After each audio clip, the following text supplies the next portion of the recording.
Okay. All right then. So what I'm going to go ahead and do is I'm going to share my screen right now. There's 69 people. Very funny number. 70 now attending. So I'm going to share my screen. We're going to get started.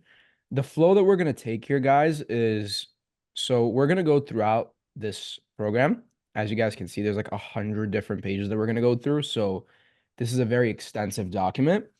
And periodically, we're just going to stop and we're going to ask if anybody has any questions. And then you guys will have a chance to raise your hand, ask anything you might, want to ask. The whole point of doing this live is that like a lot of this stuff is common sense to us now. Like it's just like as if it's any other information. There might be like very niche specific questions that you guys have that asking will really help you. So we're going to go periodically, probably around after every section, and we're going to do like a quick session like Q&A, and then you guys can ask that. So if you have a question, you can either like pop it in right here into the Q&A, or you can just raise your hand and then, we'll go one by one. And that's kind of how we'll do it. But with that being said, we're just going to get right into it. First thing we're going to discuss is private and public infrastructure. Uh, Obviously, before you can send any emails, before you can worry about deliverability, before you can worry about warm-up process, you have to actually have email accounts, or you have to buy the email accounts. And even that is not as simple as it sounds in cold email, because there's a lot of different options. Okay. So let's get right into it. A year ago, right, it was pretty much just as simple as choosing either Google or Outlook. There wasn't really any like options aside from that. But now you've got a wide variety of both public and private infrastructure providers and tons to learn in order to make an informed decision on what you want to use. Okay. Let's get into it. We're going to talk about what's the best option. We're going to say that depending on your situation, what's the best thing that you can go with. And we're also going to define what exactly public and private infrastructure is. Okay. So public infrastructure is infrastructure that's run by big corporate companies like Google and Outlook. Their services are not tailored for people doing cold email. Okay. Their services are tailored for companies that just want to have email as a communication source, right? So when Google and Outlook sells accounts for $7.20 per account, they don't want you going and doing cold email. They just want you using it as a normal Google account or a normal Outlook account. But of course, a lot of people that use those accounts specifically for the purpose of doing cold email. Okay. Now, private infrastructure, on the other hand, are small, privately owned companies. These are companies like Mailscale, Inframail, Superwave, Evo, and their services are meant for people to do cold email. Meaning public and private, they're both infrastructure providers, but public is meant to be used as a normal email provider, just sending emails, and private infrastructure is specifically meant for cold email. That's what it was created for. Okay. Now we're going to discuss the five major players at the time of like this event, right? Which are Google or Outlook, Google, Mailscale, Superwave, and Evo. These aren't in any particular order. That's just like the ones that are big right now. Okay. Then we're going to talk about some of the pros and cons. We're going to talk about the prices of getting started with each one of them. And we're also going to discuss, like, I guess, everything you need to know in order to make an informed decision when it comes to infrastructure. Okay. Now we're going to get started. Outlook accounts start at $7.20 per month per account. On an Outlook account, you can expect to safely be able to send anywhere from 30 to 40 emails per day. So you're paying around $7.20 a month to be able to send anywhere from 30 to 40 emails a day. Okay. Now, Outlook accounts are the ones that take the most time to set up, right? Like there's a very vigorous process. Like you have to go add manual DNS records. You have to go through the process of having admin accounts, user accounts. It's very time consuming. And Outlook accounts are going to be by far the most safe and long-term accounts on the market, right? That kind of comes with the fact that they are a public provider. They're not meant for cold email, right? Obviously, Outlook is owned by Microsoft, and Microsoft's a trillion-dollar company. Like the odds of Microsoft going somewhere are very, very low, and the odds of Mailscale or Superwave or Evo or Inframail going somewhere relative to Microsoft are like astronomically high, right? Like obviously, Microsoft has a lot more resources. So no matter what happens, Outlook accounts are definitely going to be the safest and the most long-term play when it comes to cold email. And then that's kind of like the next thing. Outlook is 100% not going anywhere. It's been a thing pretty much since the dawn of email, and it's going to be the thing, until the whole world stops using email. So that's how that looks. Now, there's also tons of documentation and resources for Outlook, right? If you ever have any issues, they have dedicated support teams. They have tons of content online. Like, you have subreddits like dedicated to Outlook with like hundreds of thousands of people in it. So you really do have like a lot of support when it comes to Outlook. Okay. Then you have Google. Google is pretty much the same price as Outlook. It might be like a little cheaper depending on the country you're in, but Google also starts at $7.20 per month. Now they take a little bit less time than Outlook to set up because you don't have to do like admin accounts on Google, but it's still like significantly more time than any private infrastructure. Now, Google accounts, on the other hand, are somewhat problematic for cold email because they constantly have disconnecting issues, and Google is actively trying to ban cold email. For those of you who haven't heard already, like Google has a bunch of new restrictions that they impose, like I think it was like sometime in 2023, like mid 2023, where they're trying to stop people from doing cold email. A lot of those restrictions don't necessarily apply to like specifically workspace accounts. They apply to Gmail accounts, but nevertheless, like it's pretty clear that Google doesn't want you doing cold email. And long term, most likely speaking, Google will completely outright ban cold email, just like Zoho did. Okay. And if you don't know what Zoho is, they also used to be one of the big like email account providers. They used to be right on the same level as Outlook and Google, but then they ended up flat out banning it. And like, there's just no way you're doing cold email with Zoho anymore. Okay.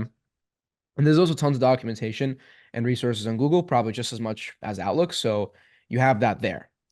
Now, the next thing is mail scale. Now, for those of you guys who follow either me or Tyler anywhere on social media, you've probably heard us talk about mail scale quite a bit.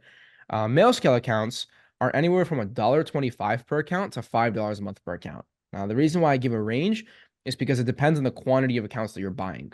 So if you buy 100 accounts, it's going to be cheaper than if you buy 20 accounts. And if you buy, say, 250 accounts, it's going to be even cheaper. Now, obviously, even if it's $5, that's still like a 50% decrease or like a 40% decrease on price from Outlook and Google. So no matter what, you're already getting a big discount. Now, if you buy in bulk, you go down to $1.25 per account, making it like legitimately 5 times cheaper, which is massive, right? Especially like for people just getting started, mail scale is like, it's very, very useful. Now, setting up mail scale accounts legitimately takes 5 minutes and it's 100% quicker than Google and Outlook, right? You legit fill out a type form and boom, you're just done. Like it's really that simple.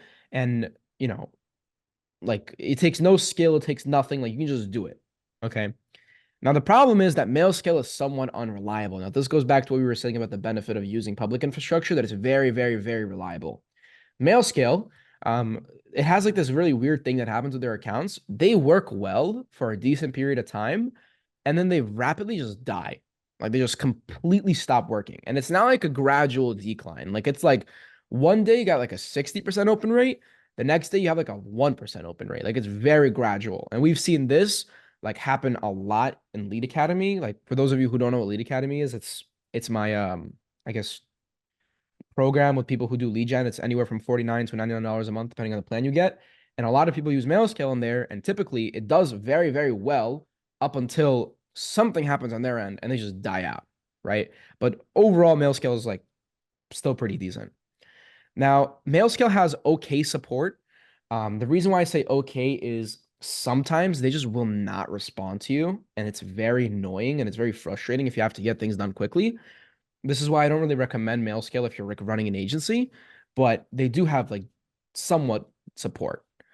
And MailScale is by far the cheapest option short term. So even though you're gonna see that like Superwave comes out to be like $0 or 0.42 cents or 42 cents per account, it's not necessarily the cheapest up front. And unless you have like a lot of capital, by far MailScale is going to be the best option to start off with. Okay. And it's also the fastest. So it's the cheapest upfront and it's also the fastest upfront. So you have those things. Now, Superwave is probably like the cool kid on the block. It's like the new infrastructure. They're kind of changing the way that people do cold email, right? And the reason why that is because they are like not following the traditional rules of emails. And I'll explain what that is later in the program. Now, you need to prepare for Superwave a little bit more because you don't just buy like 10 accounts or 20 accounts or like 30 accounts like that. Um, they give you like your own domain, like launching portal, and it's very confusing. And you have to like set up the names and like the domains of the accounts on your own. Now, it's hard for me to give you guys an actual rundown of what that looks like. It doesn't really matter, to be honest, because if you buy Superwave, like you'll get extensive documentation from them. But the point that I'm trying to make is it is not as easy as MailScale, but it's still like 50 times easier than Google or Outlook, right? So you still do have that aspect of like they move quickly. Now, Superwave, and this is the most important part, I think, only needs one domain to send off 99 email accounts. Okay. Now I'm going to talk about like this entire thing in a little bit, but for those of you who've done cold email in the past, you know that max you're supposed to put on one domain is 3 email accounts. Okay. Meaning if you want to send off 99 email accounts, you need 33 domains. Now, 33 domains on the low end, like for .coms, you're looking for around $300. You completely do not need to do that if you use Superwave. Okay. So that's one of the big parts about Superwave. You save a lot of money over time. Now, also, if you burn a domain, for those of you who've also done cold email in the past, you know what it is to burn a domain. Burning a domain is when you end up sending not so good emails and your deliverability is basically bad. And there's no fixing it really. Like you just kind of have to go and get new domains. When you have to buy either 33 or 50 new domains, you're looking at anywhere from $330 to $500 to replace your current domains, right? Now that's obviously like pretty pricey. For Superwave, you can just get it for $10. Like legitimately, like it's like 50 times cheaper if you ever burn a domain, right? And no matter how good you are at cold email, you'll always burn a domain, right? Deliverability isn't like the type of thing that like it's not about like will I ever have bad deliverability? It's about when will I have bad deliverability, right? Like you'll always end up burning a domain. The only thing that changes is how long it takes you to burn it. Okay. Now, Superwave is also not as reliable as Google or Outlook. Like I mentioned, nothing is, but they are a little bit more reliable than the other infrastructures. The reason why I say this is because we used to use MailScale exclusively in our agency, and there have been times where their service just went down and every single one of our clients just at the same time stopped working, which is very not good, as you guys can imagine. That's like very, very scary for us coming from an agency perspective. We don't want that happening. Okay. Now, to be fair, Superwave has problems as well. We're having problems with them right now, matter of fact, that we can't get a domain up and running. But I feel like in relative to what everybody else has in terms of problems, it's very minuscule. Meaning, even though like you're not going to have like a pinpoint perfect example with literally any provider, it is still so much better than the problems that you could be having with MailScale, Outlook, Evo. So relatively speaking, these guys are doing good. Okay. Now, Superwave has an okay amount of documentation. Again, I say that because Superwave is a lot newer than all these, or not necessarily MailScale or Evo, but they're obviously not going to have as much documentation as Outlook or Google. They also don't have necessarily the best support, right? You do have to be the type of person who needs to figure it out. Like that's just like all it is. Like if you like use your brain, like you'll figure it out.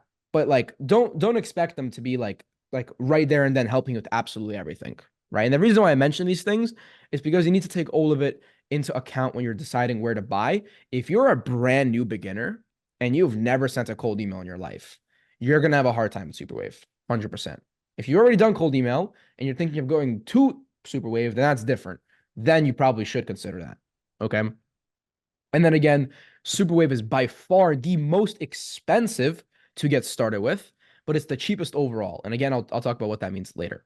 And and again, I'll talk about why it's so low later, but it comes out to be around 42 cents per account per month. So it's extremely cheap. Now, Evo, most of you guys probably don't know what Evo is. Evo is like the new Superwave, I guess. It's like an alternative to Superwave. It's a guy who just started. His name's Will. Um, Honestly, we bought it, but we haven't really tested it yet because we've just been busy with other stuff in the agency. I have a couple of buddies who use it, and I've heard that it's not necessarily doing too well. They have some problems going on right now, and like some updates, a bunch of different things going on their end. So I don't really have much to say about them. I think that anybody doing cold email should definitely keep Evo on their radar because if Evo actually does work, it'll blow Superwave out of the water because it's like so much more cheaper. But as of now, I cannot say anything about Evo because like there's just nothing to say. Like it's not, I don't have any evidence to say it's good or bad. Okay, but I did want to mention it anyways because of the fact that it is still a good topic to go over. Now, a lot of you guys are definitely going to be thinking, who should we use to send cold emails? Now, if you're on an extremely tight budget, MailScale. That is by far the cheapest and the fastest option. Okay.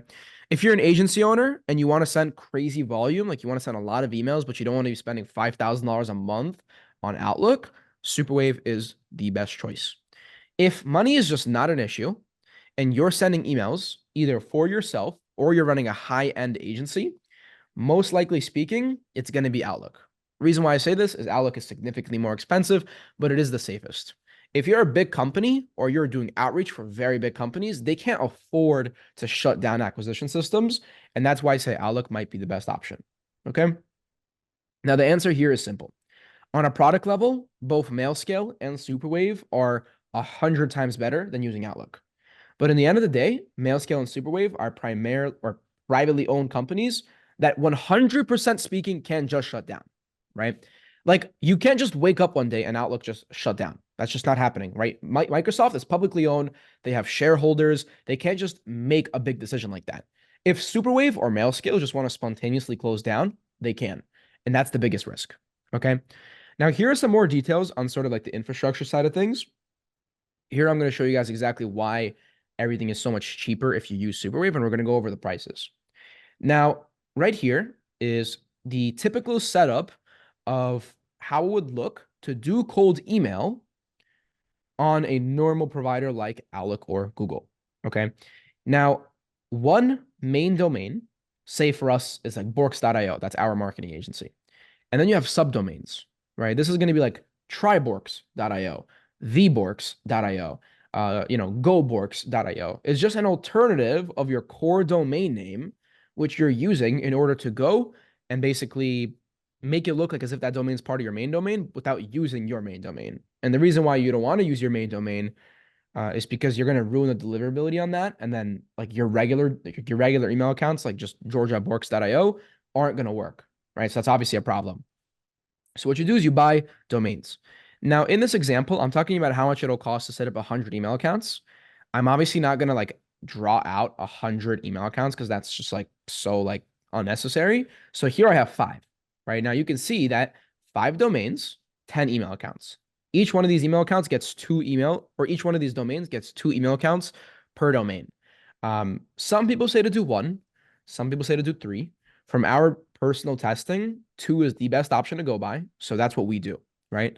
And then for clients, we prefer to use .com domains. So if you're going to have subdomains, you can expect that if you're buying them on Porkbun, which is the only place you should really be buying domains, it's going to be around $10 per domain, right? And this is how much it's going to cost. 100 email accounts is going to be $720 per month because of the fact that it's $7.20 per account. 50 email accounts is going to run you $500 one time because it's $10 per domain on Porkbun. And that's going to put your total at $1,220 one-time payment and $720 per month for just email accounts. Now, there are other expenses, obviously, like SmartLead, like your leads, everything else that goes on to this, but that's just kind of how it looks from an overlying perspective. Then we have MailScale. Now, MailScale has the same exact setup, but it has wildly different prices. 100 email accounts is going to run you $120. So instead of being $720, it's $120. So you're saving $600 every single month, which is like $7,200, over the span of a year. So you're saving a good amount of money. Now, your domains do become a little bit more expensive. Your 50 domains are now $650 instead of $500, because MailScale charges you on top of the domains because they register them for you. And that ends up being $770 one time and $120 per month, right? This is still like almost half of what it would be on Outlook, and then like $600 less than it would be on Outlook. So MailScale is definitely the most budget-friendly option. Okay. Now here is Superwave. Now Superwave is very, very unique because you actually only need one domain on Superwave to send to 99 email accounts. Now I have 5 here because again, I'm not going to make 99 boxes, but you can imagine that that 5 is just 99. How they do this and how that works and how they manage to pull this off, I'm not entirely sure. They're not necessarily aching to share with the world either. That's kind of like their technology. They figured it out. They're not looking to share, but I know it works, right? Because we are running Superwave for clients. That's what we use right now for the majority of our clients, and it's working great. So whatever they're doing on their end, it definitely works. We definitely have one domain, and that's just kind of how it looks. Now, earlier I mentioned that Superwave is the most expensive up front, but it's the cheapest overall. The reason why that is because Superwave actually, it's hard for me to say as well because Superwave has 2 pricing plans. When we bought it, it was $5,000 for 10 domains for 1 year. Right now, I believe they're switching off that pricing. It's now going to be $3,000 up front and then $100 a month per domain. So it's going to be different, but I'm just going to go off the old pricing because that's what I know for a fact is what they were charging. I don't know if they switched their pricing yet. Now, Superway would charge you 5,000 for 1 year for 10 domains.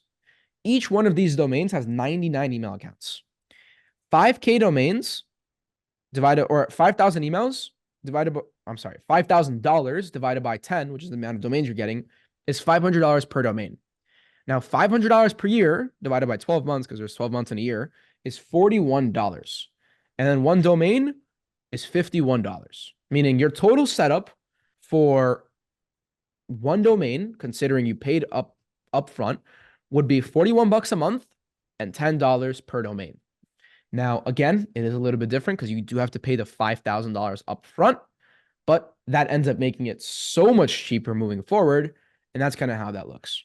So that's the quick rundown on infrastructure. We're going to go into deliverability after this, but we're going to do like a quick Q&A session. I'm going to see if anybody has any questions and we'll go from there. So this one was just hyping me up. Thank you, Matthew. What about Inframail?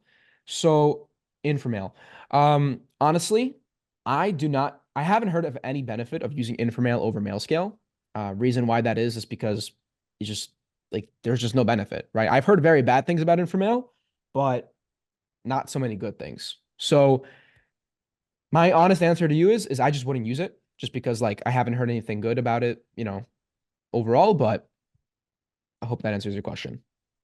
And I'll just dismiss it. Or I'll just click answer live. Will this be uploaded to YouTube? Yes, it will. Will you share this document with us? Yes, I will. Cost of Evo. So Evo, again, they might be changing their prices because of the fact that they are still new. We paid them a $500 setup fee, and then it's 80 bucks per month per domain. So $500 setup fee, and then $80 per month per domain. Where's the link to buy Superwave? I can't find you. So here's another thing. This is actually something that I should have mentioned. Very good question. You don't just buy Superwave. It's like an invite only type of thing. You have to know somebody that already has Superwave, and then they have to actually want to sell to you. And the reason why it's like this is because the main reason why a lot of infrastructure providers end up getting ruined is because they allow anybody in the world in at any time they like. Superwave is actually the only infrastructure provider that I'm aware of that actually doesn't do that. I've actually seen Superwave personally deny thousands of dollars because they simply didn't want to work with somebody. So if you want to try to work with Superwave, go on their website. I think it's superwave.ai. Try to book a call. It's not guaranteed that you'll be able to buy it, but that's just kind of how that looks. How about using G Suite and a domain? So Austin, I'm not really sure what you mean. If you want to just like raise your hand, I can like enable you to like speak and then maybe you can like elaborate a little bit. I'm not really sure like what you mean by that. Here. How many domain here? View. Tyler, do you know how to make it so like I can like make him speak? I think you have to give him, Oh, right here. Allow to talk. yeah, there you go, Austin. Hey Austin, how's it going, man? Hey, can you guys hear me? I can, man. How's it going? Perfect.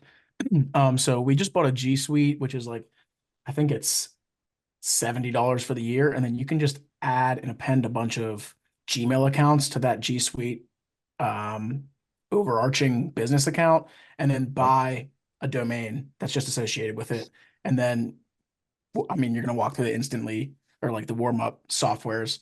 But I was just curious what you thought about that because it's a little bit cheap on the cheaper end. Yeah. So I've personally never tried that, but what I do know for a fact is you never want to have more than 2 email accounts on a domain because of the fact that your domain reputation will start getting hurt when you have that many email accounts, right? So either way, even if that is cheaper than just buying like a typical domain and going like the typical route, either way, you can only really have 2 email accounts on there. So Yep, makes sense. yeah. Okay. So And then also that answers too, your question. Yeah, one go ahead, quick Zach. thing, if you guys are gonna do or use Google accounts just as an option, we used this before. It worked pretty well. It's called Inbox Automate, and they essentially just create all the G Suite accounts or Gmail accounts, company Gmail accounts just for you, all automated. And I believe the price is actually cheaper than just buying it um, straight from G Suite. So I'm gonna share that link in the chat here. I'll actually do it. Let me see. Is there like I want to see if I can put in the chat here. Oh, there we go. So I put it in the chat. And if you guys Hmm. want to use that, if you guys are going to use Gmail, I would definitely use that. All Hmm. automated. They invite you to Discord. Pretty much the same process as like Superwave, but they're going to let a lot of people in instead of like a limited amount. Hmm. Yeah. And there are also Outlook resellers. I've heard about them a Yeah. lot, but like again, like that just kind of goes back to the point of like it being sustainable. Like if it's some Yeah. random guy who lives in like some random country and like he just like sends you accounts on like Google Sheets, like that's not sustainable. You know what I mean? Like at one point that guy Yeah. might just leave and that goes like just gets ruined, right? And that's one of the things that that's one of the big things that you guys should start considering as business owners as well as you go down. It's not always about what's the cheapest or what's the fastest. It's also what's the most sustainable, right? Because like that is a big concern, right? If something works Yeah. today, you want it to work next year, you want it to work the year after. So, that's kind of Exactly. like how that looks. But let's keep going. How many domains do you recommend we set our clients up when we first starting out? Honestly, I get this question a lot. The only right answer is just as many as you can afford, right? So I would say a good, or not necessarily good, but like an average call or average leads contacted to call booking rate is about 1,000 unique leads for one call. Okay. So you can do the basic math. A lot of people start off with 25 email accounts. 25 email accounts is 13 Domains. domains, right? So 25 email accounts, if you're going to be sending, safely speaking, 35 emails per email account per day, that's 875 emails that you're going to be sending in the span of one day. Now, there's 21 sending days in a month, right? Because you obviously have weekends, holidays, whatever. So you're going to be sending 18,375 emails in the span of one single month. But the thing is that they're not all going to be just cold emails. You're going to have follow ups, you're going to have responses. So you can easily put this by half and say that you're going to be sending 9,187 emails per month that are cold. Okay. Now, by that simple math, what I just said, by 1,000 leads, you can expect to book 9 meetings a month if you're looking to do 25 email accounts, right? Um, if 9 meetings a month is what you want, then that's your answer. That's what you should do. Now, the best part is you can scale in cold email quite proportionally.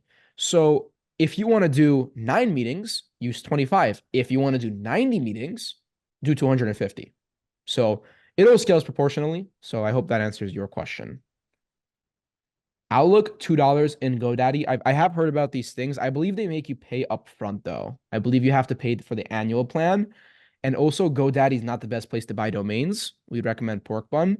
I'm not necessarily sure about like the technicals of like why it is that way, but um, like I just know there's something about GoDaddy that you're not supposed to use, and you're only really supposed to be using either Cloudflare or Pork Bun for domains. So Yeah.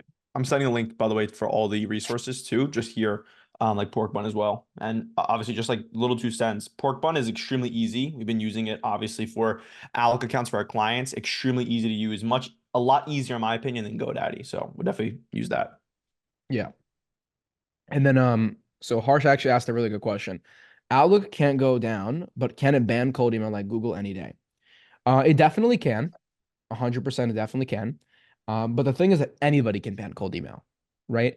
So there's no everlasting perfect solution for a cold email, right? If you guys haven't like ever realized, obviously these big platforms do not want you to do cold email because of the fact that that money that someone is spending on cold email can just be spent on their ads platforms. So why would Google ads or why would Google want you to spend money on cold email when, still delivering to Google's members, Google's like users, when you can just pay them for Google ads and they can deliver your message? So to Google and to Outlook and all these big companies, when you do cold email, to them it looks like you're circumventing their ads platform and you're taking away money that they think is theirs. So is it possible that in the future Outlook might try to ban cold email? Absolutely. Does it matter? No, because if they try to ban cold email, everyone's in the same boat, meaning someone's going to figure it out, and then you're going to have to just do what everybody else figured out. So there'll never be a situation where it's only you are banned from Outlook. Like we're all in the same boat. So I hope that answers your question. Let's see. Can you link the doc in the chat? Yeah, I think Tyler did that. Yeah, I'm gonna George, link it right now. Just a sec. have you heard about F60 Host? They are Google Workspace resellers, 135 USD per month. I've been getting 70% open rates with them. So I'm really aware of resellers. I know there's a lot of different resellers that a lot of different people use. Personally, again, it's the sustainability thing, right? Like F60 Host, they might be great, they might not be great, but they can just disappear. So if you need it cheaper, you can definitely use something like F60 Host. If you want it sustainable and you want a system that's never going to go away, or at least is the least likely to go away, buying directly from Google or Outlook is going to be the best decision, right? So hopefully that answers your question. What is the best option for a beginner on a budget? Definitely mail scale. Definitely mail scale, or potentially look into something like F60 Host. That might be a good idea as well. But definitely one of those two. There has been a lot of problems with mail scale. How's the overall experience been?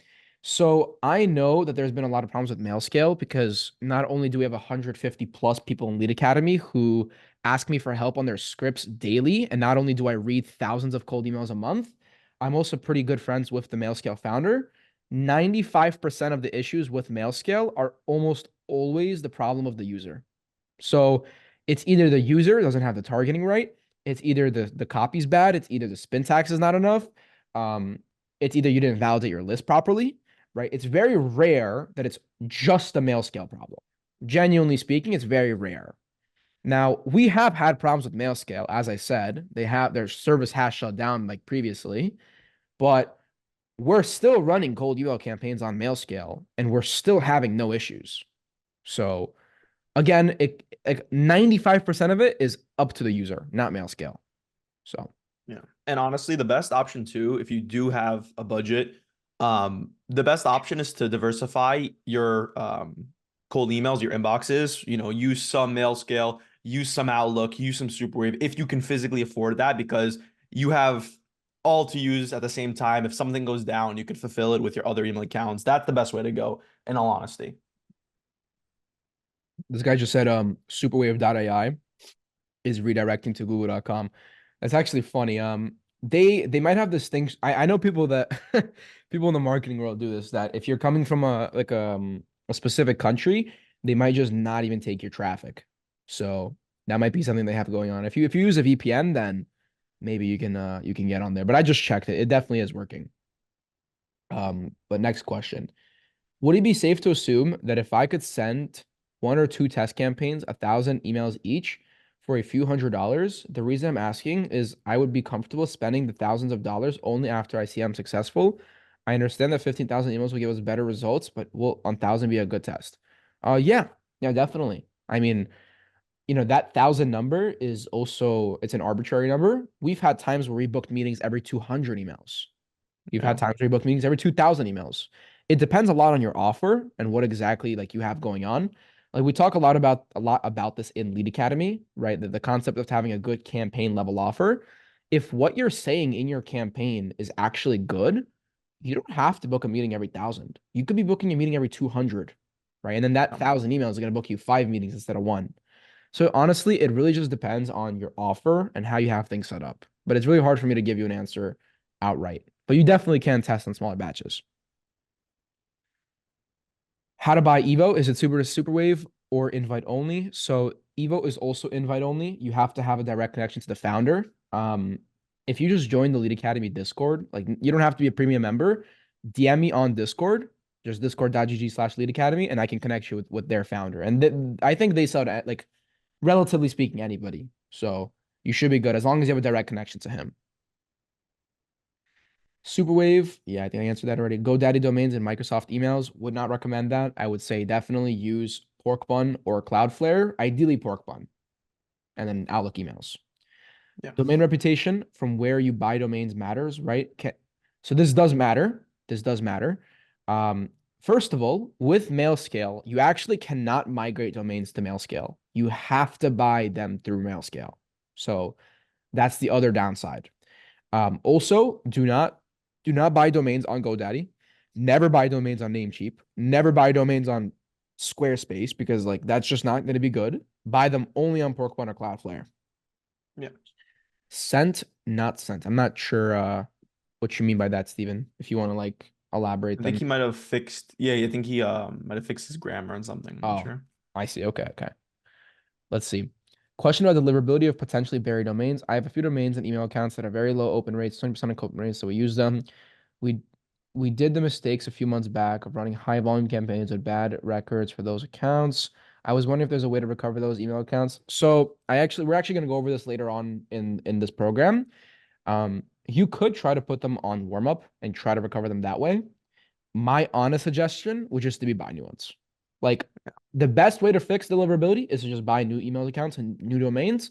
If you know like even a little bit of what you're doing, email will be like 100x ROI on your money. So that's what I would recommend. But if there's no other option, then you could try warming them up.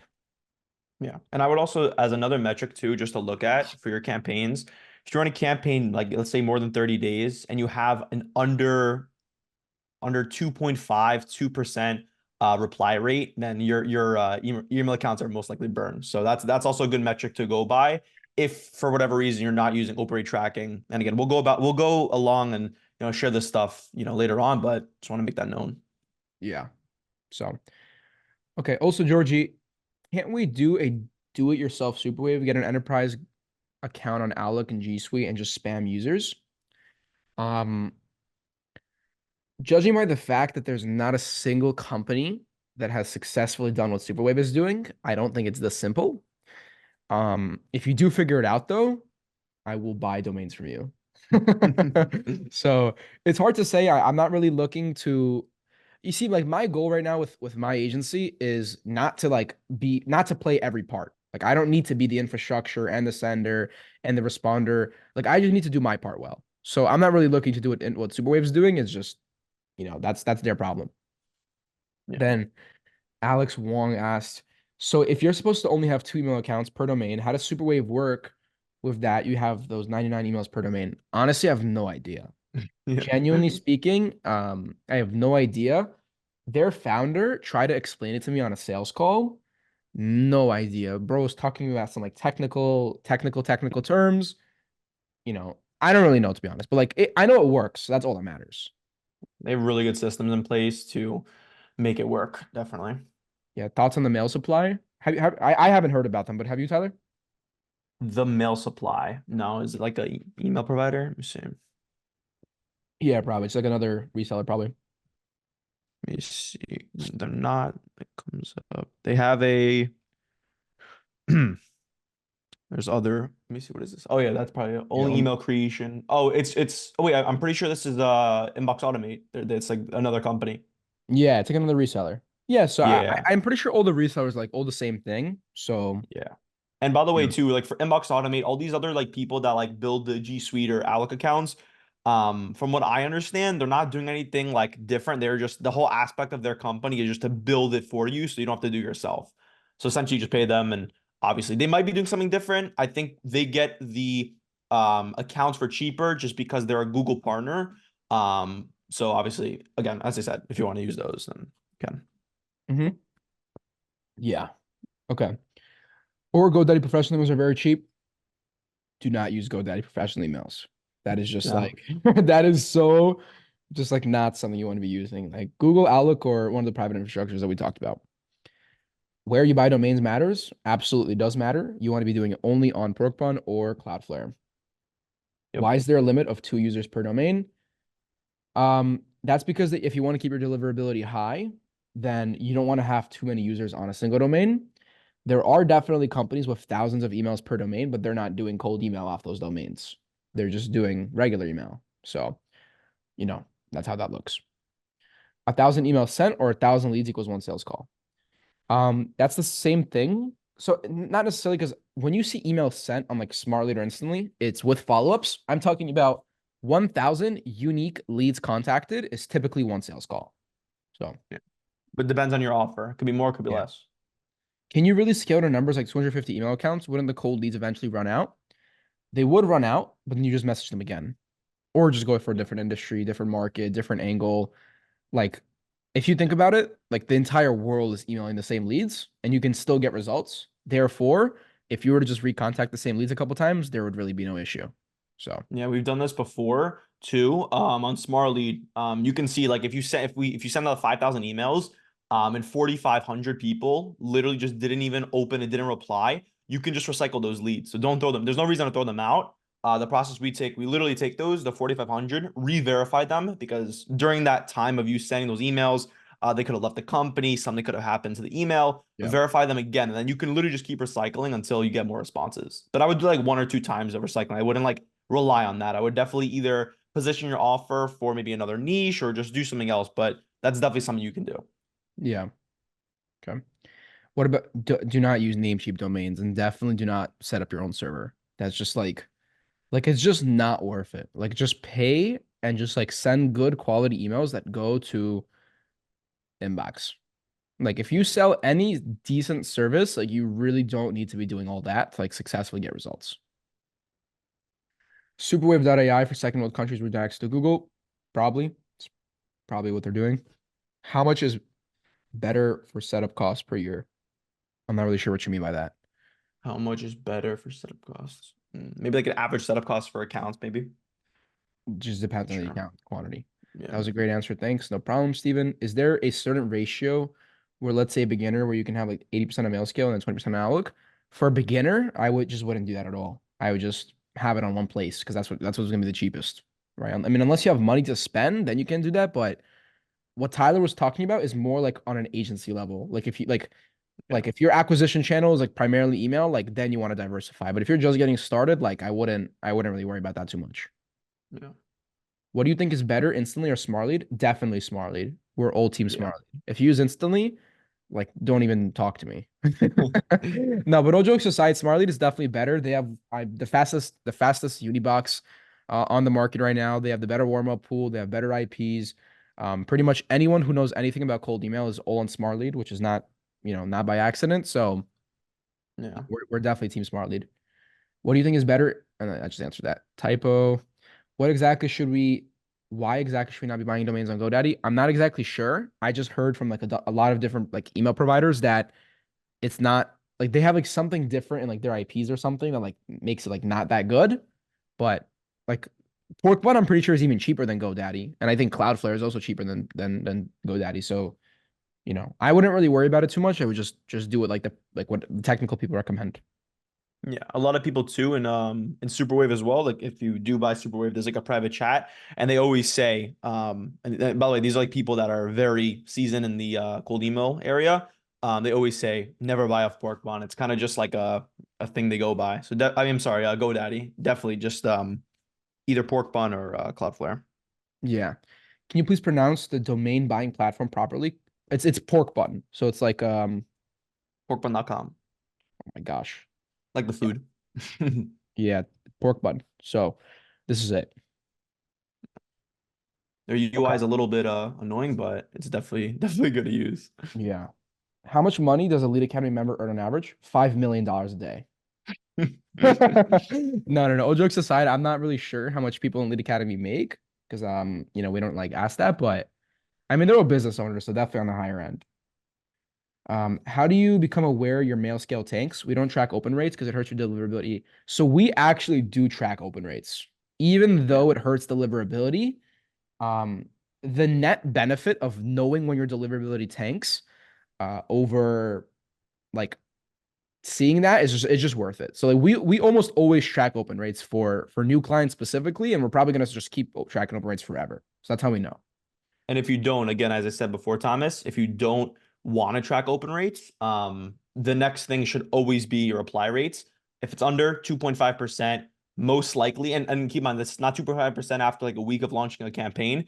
If it's like over 30 days or just about 30 days, if it's still 2.5%, most likely they're burned. That's like very low. So I definitely get new accounts for that. Where do you recommend we buy domains? Definitely pork bun. Yeah. Does out of office reply count as replies? Yes. That's another Yeah. thing, right? If your deliverability is bad, like you should always be getting replies because out of Yeah. office replies are automatic. So you should always be getting replies. So they definitely do count as replies. Meaning you're landing in the inbox. What is the Evo website? Evo doesn't have a website. It's only if you know the founder. Do you need to set up a BMI to maximize deliverability? I have no idea what that is. Do you know what that is, Tyler?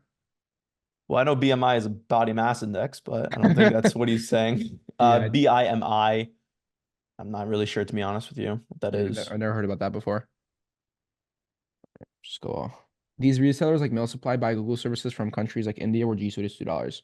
Yeah, that's what I've heard. We've used before too we use like one reseller for Outlook accounts, I believe. Literally just to try it. It was like $2 for an Outlook account, which is like literally like 3.5 times cheaper as it is just buying. And we bought like 10 and the guy just never responded. It was like a week. I followed up. So I honestly, the best option, if you're gonna do Outlook, just pay the price, and then you won't have to end up with, people not responding to you, or they just don't send you the accounts for whatever reason. Yeah, and also the other time we bought, they just decided to mess up our DNS records, and then it was like a Yeah. mess. Yeah. Yeah, and then when you mess up the DNS records, like you don't know who to blame. Like, is it Smartlead? Is it them? Just don't do it. Like, just honestly, like just pay the money and just get a good provider, which is either Superwave, um, if you're on a budget mail scale, or just Google or Outlook directly. So that's what I would do.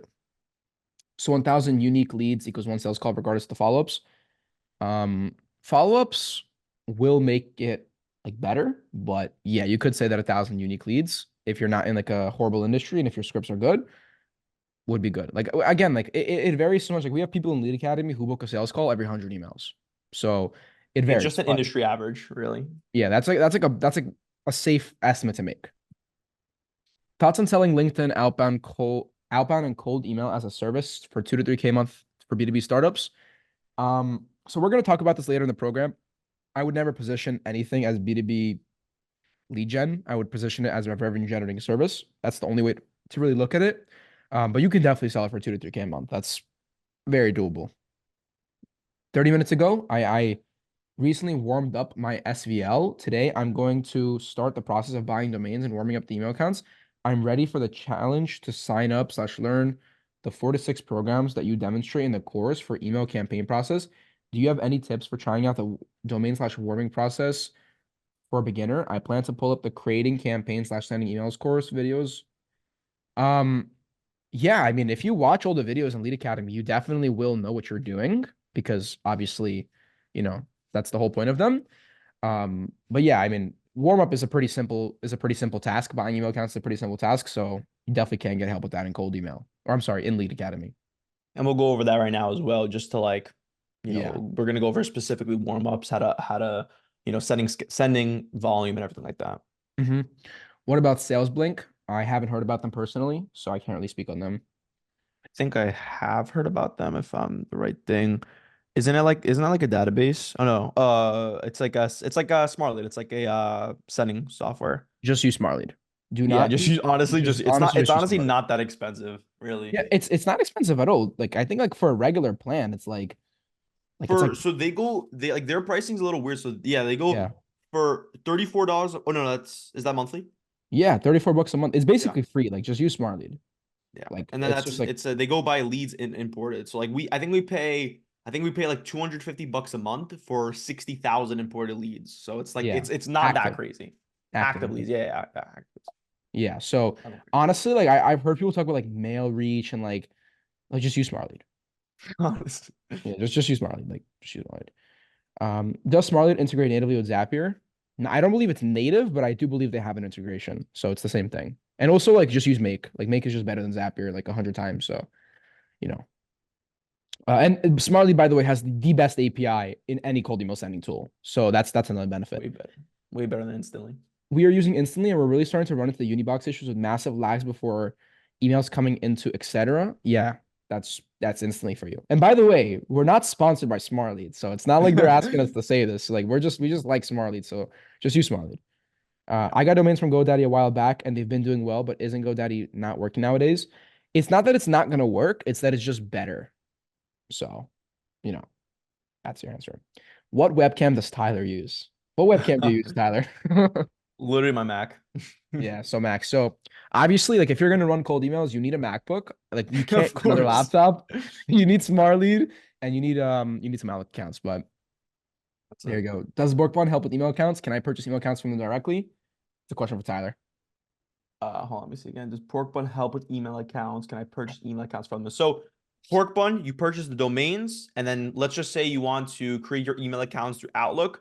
We have like a whole process on that, like in our course in the program of how to actually create the accounts. But essentially, you create the accounts in Microsoft or Office 365, and then you connect the Mhm. domains to them. So domains, Pork Bun, email accounts, Outlook. That's it.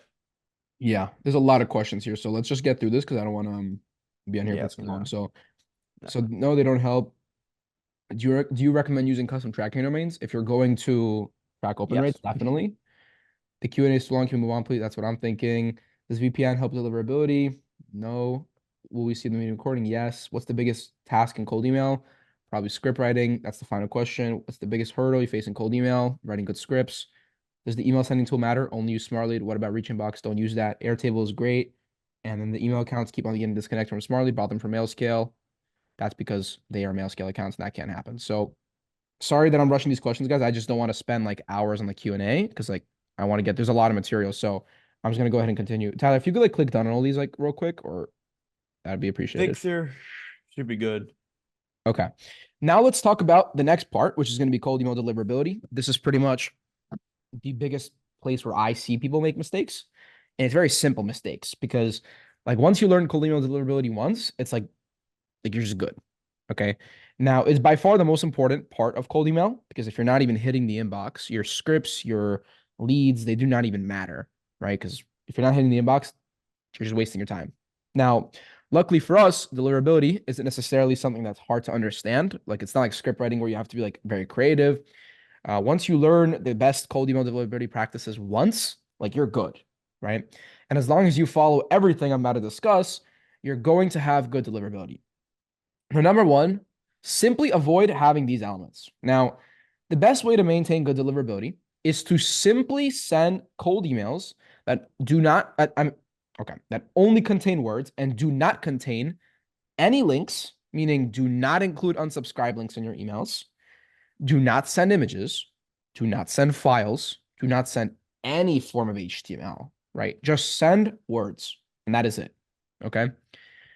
Although providing links or other assets in your emails might seem like it's a good idea, it is going to kill your deliverability and it's just not worth it. Now, you also want to avoid spam words. Now, we use this thing right here. It's called Mail Meter. And you can see right here, like if I write, hey, first name, how's your day going? This copy is friendly and non-intrusive whatsoever.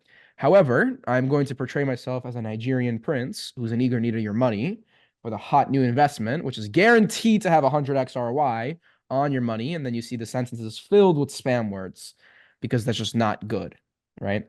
You want to keep the copy non-intrusive and containing the least amount of spam words possible. Now, spam words, it's not like if you have one single spam word in your email, you're just going to spam, right? You could even have several spam words in your emails and you still won't go to spam. But when like you can just not have them, just don't have them.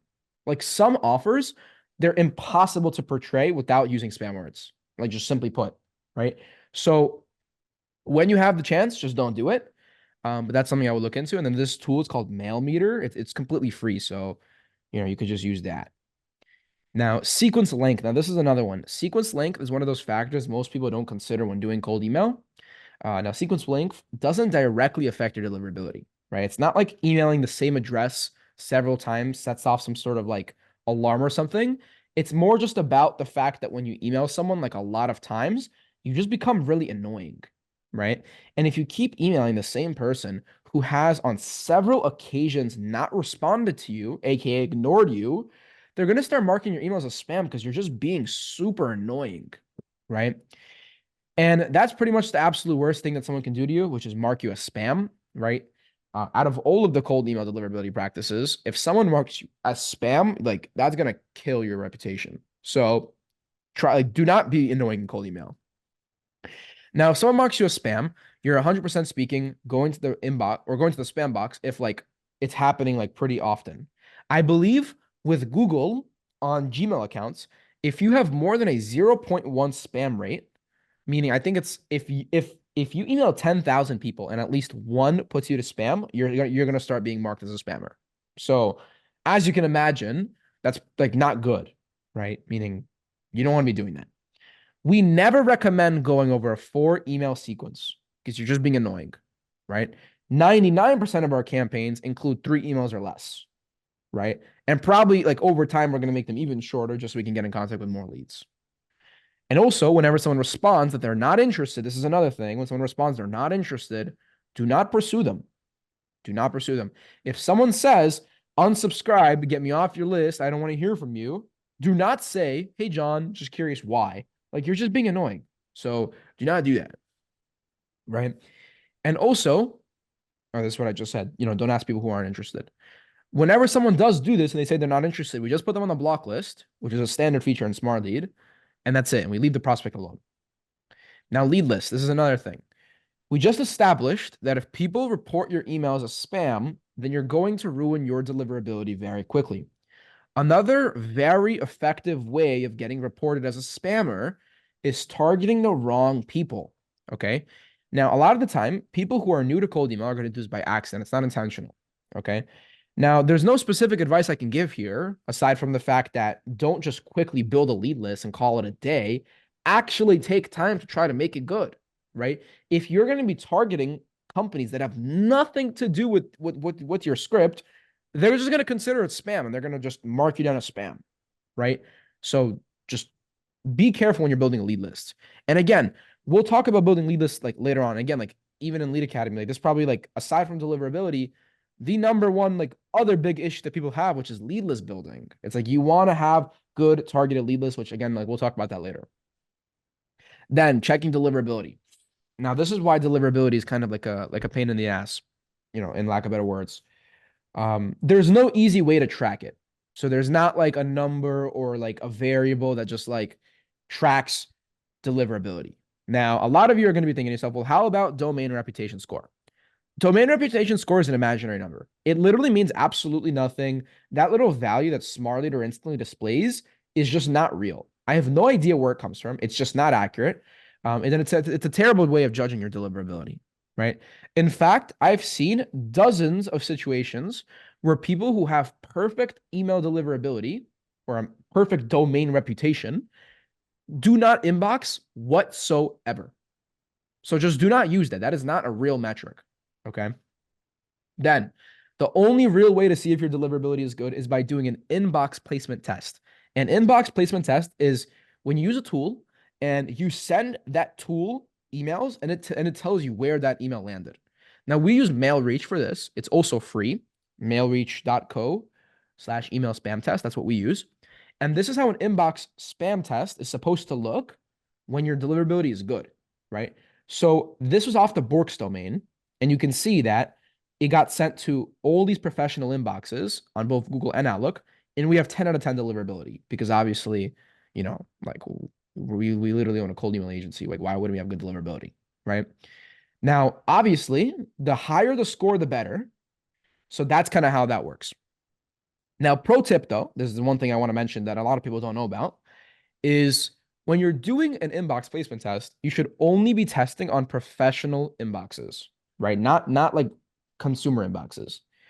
And when you're writing the test email, because in order to do an inbox placement test, you're actually sending a real email.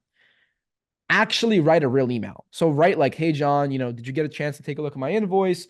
Are we still good for the, I don't know, the basketball tournament on Monday? Like actually write an email as if it's real. Don't just say like test in the email. Like write the actual email and put a real subject line, have a real signature, everything. Like don't just send nonsense. That's how you're going to get the most accurate inbox placement test.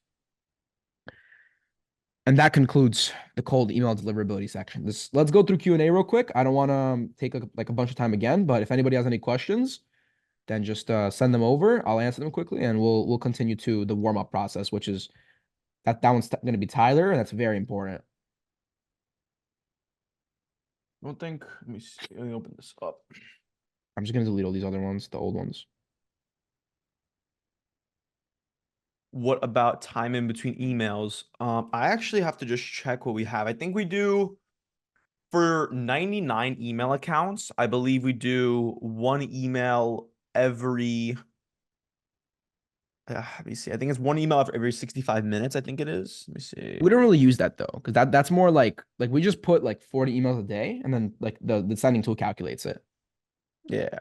But then I'll go over this in a bit too, but like when you have your settings and when you're actually launching a campaign, It's gonna ask you email sent like every how many minutes, but yeah, we do He meant follow-ups. oh 2 days. time between follow-ups. Oh, okay, okay. They meant Yeah, email sent. Okay. 2 days usually in between follow-ups. Yeah. Okay. What is a sequence? A sequence is so when you send an email, you also want to have follow-ups. So a sequence is referencing that entire like thing, like Structure. the first email and the follow-ups after it. What's the tool for inbox placement again? It's called mail reach. So I'll put that in the chat. yeah, there Tyler put in the chat.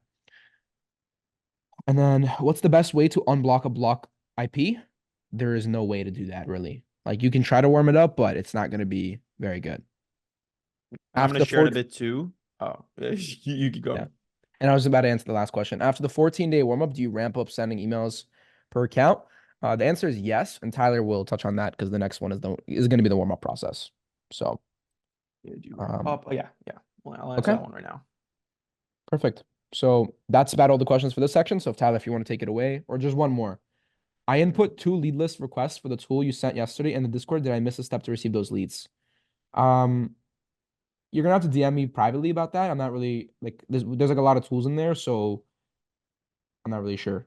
But just DM me on Discord. It's Georgie Tishin on the in the server, so and I'll help you out with that as soon as we're off this one. Okay.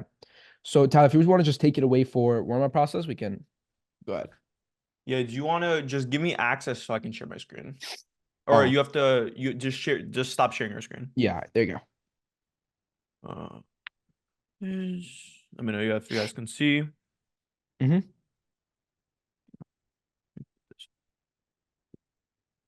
All right, so the warm-up process. So the email warm-up process is crucial to not mess up when launching a successful cold email campaign.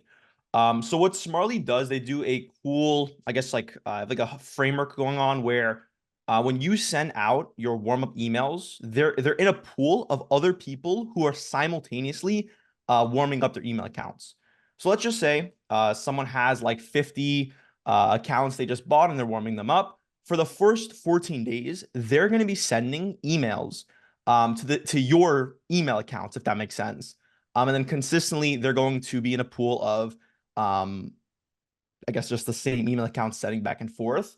And what they do is when you send over an email to an account that's already in a pool, meaning the accounts that the other people are warming up as well, what happens is when you get tagged as spam in that account, what it's going to do, as you can see here, it's going to manually unspam the account and it's going to put it as primary. So it's going to tag it as important in that email account.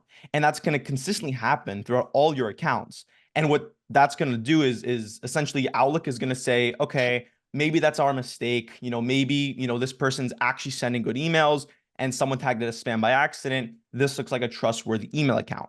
And when you do that for all your email accounts, it's going to look as if your email accounts are good. They're good to go. That's going to happen consistently for 14 days. And then the actual settings that we do for that is we start at 4 emails per day, right? And I want to actually show you guys, like, I want to go back and forth, but we start at 4 emails per day, right? Meaning as soon as you buy an email account, we're going to set up the DNS records, put into Smart Lead. It's going to be 4, 8, 16. It's going to go all the way up to 50. And we have a 60% reply rate. So let me just scroll down and show you guys what that looks like for email accounts. When you actually turn on the warm-up settings for your warm-up settings, you have to enable it 50 per day, right? This is for Outlook, and that's going to ramp up. That's going to go, as I said, 4, 8, 16, all the way to 50. And then it randomizes every single day, meaning one day it'll get to 35, one day it'll get to 40, one day it'll get to 50, one day it'll get to 42. And it's going to essentially go randomized as soon as it hits the 50 every single day. And what's happening is Outlook is going to consistently think that this is a real account. Because if you buy a real account, you have to just think logically. If someone's buying an Outlook account, they're not just going to send like 50 emails per day right off the bat. They're going to obviously signal that. They're going to say, this is a little weird. They're probably using this for cold email. So this structure is using a very human, I guess a very human-esque structure where it's going a little bit per day, a little bit per day, and as it's ramping up, it's randomizing it, so it's making it look as human as possible.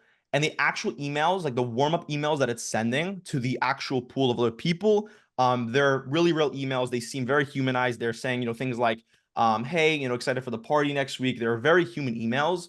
And then again, from Alex's perspective, it literally just looks like you bought an email account and you're kind of using it for company purposes, right? Which is exactly what we want them to think. So that's that.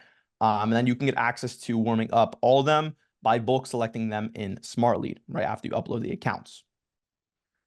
Now, for Superwave, I want to just show you guys this because there's obviously manuals and instructions for mail scale, Outlook, or I show you guys Outlook here, but for mail scale, there's instructions. It's very similar process to Outlook, but Superwave is very different. And I want to show you guys because I thought it was really cool. So the warm-up settings for Superwave are a lot more aggressive. And as you can see right here, it's the same 50 per day as it ramps up, or sorry, it's the same 50 per day, but it doesn't ramp up at all. The first day you have your email account or you buy the email account and you put them for the warm-up process, it goes straight 50. So it doesn't go to 4, 8, 16, it goes straight to 50. And the reason why is because they have their own warm-up pool, but not with the other Smart Lead accounts. They have the own warm-up pool with the Superwave accounts, meaning other people warming up their email accounts through Smart Lead that are using Superwave. They're in like the little pool, so it's more aggressive. The Superwave accounts, they're faster with unspamming and putting them as important, and that's why it's a lot more aggressive. Which is when we first started buying the Superwave domains or email accounts rather, I was kind of like weirded out. I was like, that's like really, really aggressive, especially with a 100% reply rate.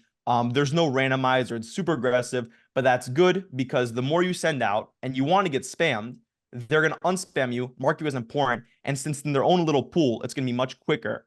And then, you're ready to use them for your actual sending. And then I want to just show you up here, just one last thing. When you actually warm up the emails, once it hits the 50 after the 14 days, so it's going to obviously randomize it, as you can see here, between 35 and 50. After the 14 days are done, what we do is we scale them down. So for 2 weeks, it's been going between 4 all the way between 35, 50. It's been being consistently randomized with a 60% reply rate. After the 14 days, we scale it down to 30 per day. And why? And the reason why is because we don't like to send out emails through the accounts or we don't like to send over 50 emails per account per day. And as you keep going with your cold email campaigns, there are obviously going to be new leads that you're going to be targeting through these accounts. The warm-up always stays on. So it'll always be 30 warm-up emails per day. And then whatever you add on top of that, which is going to be your sending volume, which I'll go into later with setting up the campaign, you're going to do 10. Let's say you start at 10 per day with cold emails, meaning each account is sending 10 per day for cold emails, but it's always going to stay with a 30 per day with the warm-up emails. Consistently going to keep doing that. And consistently, if it gets spammed, it's going to get unspammed through the warm-up pool, and that's going to happen in the back end. You don't want to go over 50 emails sent out per day per account, only because like that's just honestly just the industry standard that we've been going by. And then as you scale up, you're going to stay with the 30 per day. As you scale up, it'll be 10 cold emails, 30 warm-up per day, meaning it's 40 total emails sent out per day. And then you would go up to 15 cold emails per day and then scale it down. And then typically after, I would say a month or after 2 months, typically our structure is 25 cold emails per day, 25 warm-up emails per day. And that's kind of what we've tested to get the best deliverability. And as far as warm-up, I'm going to answer all the questions, but I think that should have answered all of that. Now, obviously, we'll answer questions now. Do you know how to pull it up on your screen? Wait, oh, there you go. Oh, okay. It's email 2 after 5 days, email 3 after 10 days of email. Oh, I think this is referred to the sequence. For the actual sequence, typically we do email 2 gets sent out after 2 days, then email 3 gets sent after 3 days, and then email 4 gets sent out after 2 days after that. So it's typically like first cold email, then it's after 2 days, then it's the next one after 3 days, and then 2 days again. How come we have to answer? Okay, there you go. Okay. how come we have to choose the reply rate? Do you mean this is what we're talking about?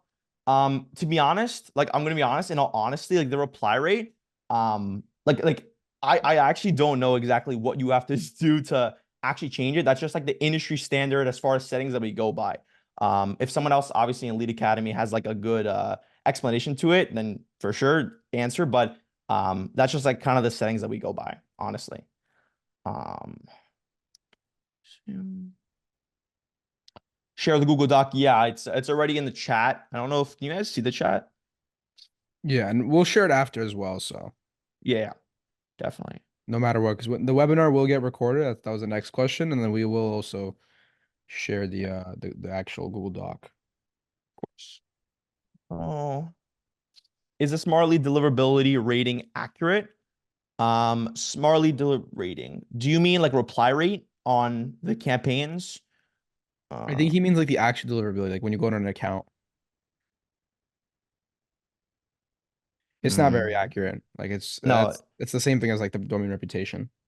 yeah, yeah. What's your tip for spin maxing? I'm actually gonna go into that. Like, I'll give you guys a little sneak peek. I'm gonna go into that a lot, like when to spin tax, the actual variations you should have, and everything like that. So spin tax as much as possible. But obviously, we'll get into that a little bit more in a bit. Let's see. So warm up never shuts off. No, never shuts off. Only warm up limit decreases as cold emails slowly increase. Correct. As I said, right, the typical structure we have is sending out the 50 per day maximum, and obviously that scales up. That scales up between 4 to 50. And obviously there's randomizers that goes on. And then as you send out your cold emails, that's going to decrease because it's just math. You want to send out a max of 50 emails per day, period, whether that be warm up or cold. So you're going to scale down the warm up just to increase the cold. That's all that is. It's extremely simple as you're going to keep doing it, and it's going to make sense a lot more. Yeah. It's not accurate. Yeah, Smart Lead, honestly, their data that I get, it's not totally accurate. They have like data on bounce rates. It's not like I wouldn't 100% just like trust Smartly with their data with what you get back on the analytics, but it's definitely better. It's better to look at that than nothing. So we'll definitely look at it. For mail scale accounts, how many emails should I set the warm up process? I believe they actually have a guide, like a direct guide on the actual settings you should use as far as warm up and sending volume. I think, let me see, like if there's a mail scale. Not sure. I'll send it back. They definitely have a guide on how to Yeah. actually structure the warm up, but it's very similar to the Outlook accounts. Yeah. You could just use the same Outlook settings and or you can ask Yeah. their team for the guide, but want to do Yeah. that. They have a really in-depth guide, videos and everything, so it's perfect. Yeah. Was that one? Does tracking open rates affect deliverability? George made a video on this before. With tracking open rates, what they do is they put like a 1 by 1 pixel on every single email that gets sent out, which essentially just every single time an email is opened, it basically just sends you that information. Did they open that? Yeah. And again, we don't want to always send out the HTML in the email, but we do keep it on because it does hinder it like a very fractional amount. But for us to know if our accounts are actually ending up in the inbox outweighs the cons of us hindering the deliverability a little bit. That's all it is. It's honestly just preference. We had months where we didn't track open rate and only tracked reply rate.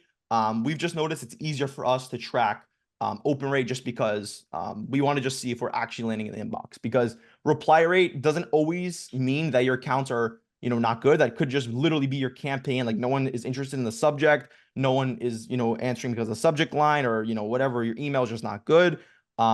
So it's definitely a good metric to go by as far as open rate tracking. I would definitely keep it on. Yeah. Are Okay then. settings for Google basically identical? Yeah, I believe they are identical to Outlook. And obviously there's videos online going all over literally everything, but we do advise you guys to use Outlook, and we have settings for Outlook and everything like that, especially in the program as well. And the actual like course materials in Lead Academy, full in-depth settings for warm up, for sending volume and everything for specifically Outlook. Yeah. How How many many emails? emails after getting positive reply? So I'm assuming you mean like follow-ups for interested lead. Honestly, if they're an interested lead, I would literally just follow up with them until you get a response. If they're obviously if they're not interested, you want to either put them on the block list or just don't message them. If they are positive, they showed some sort of interest. What we typically do is we have like subsequences, which will show the structure in a bit with the setting up the campaign.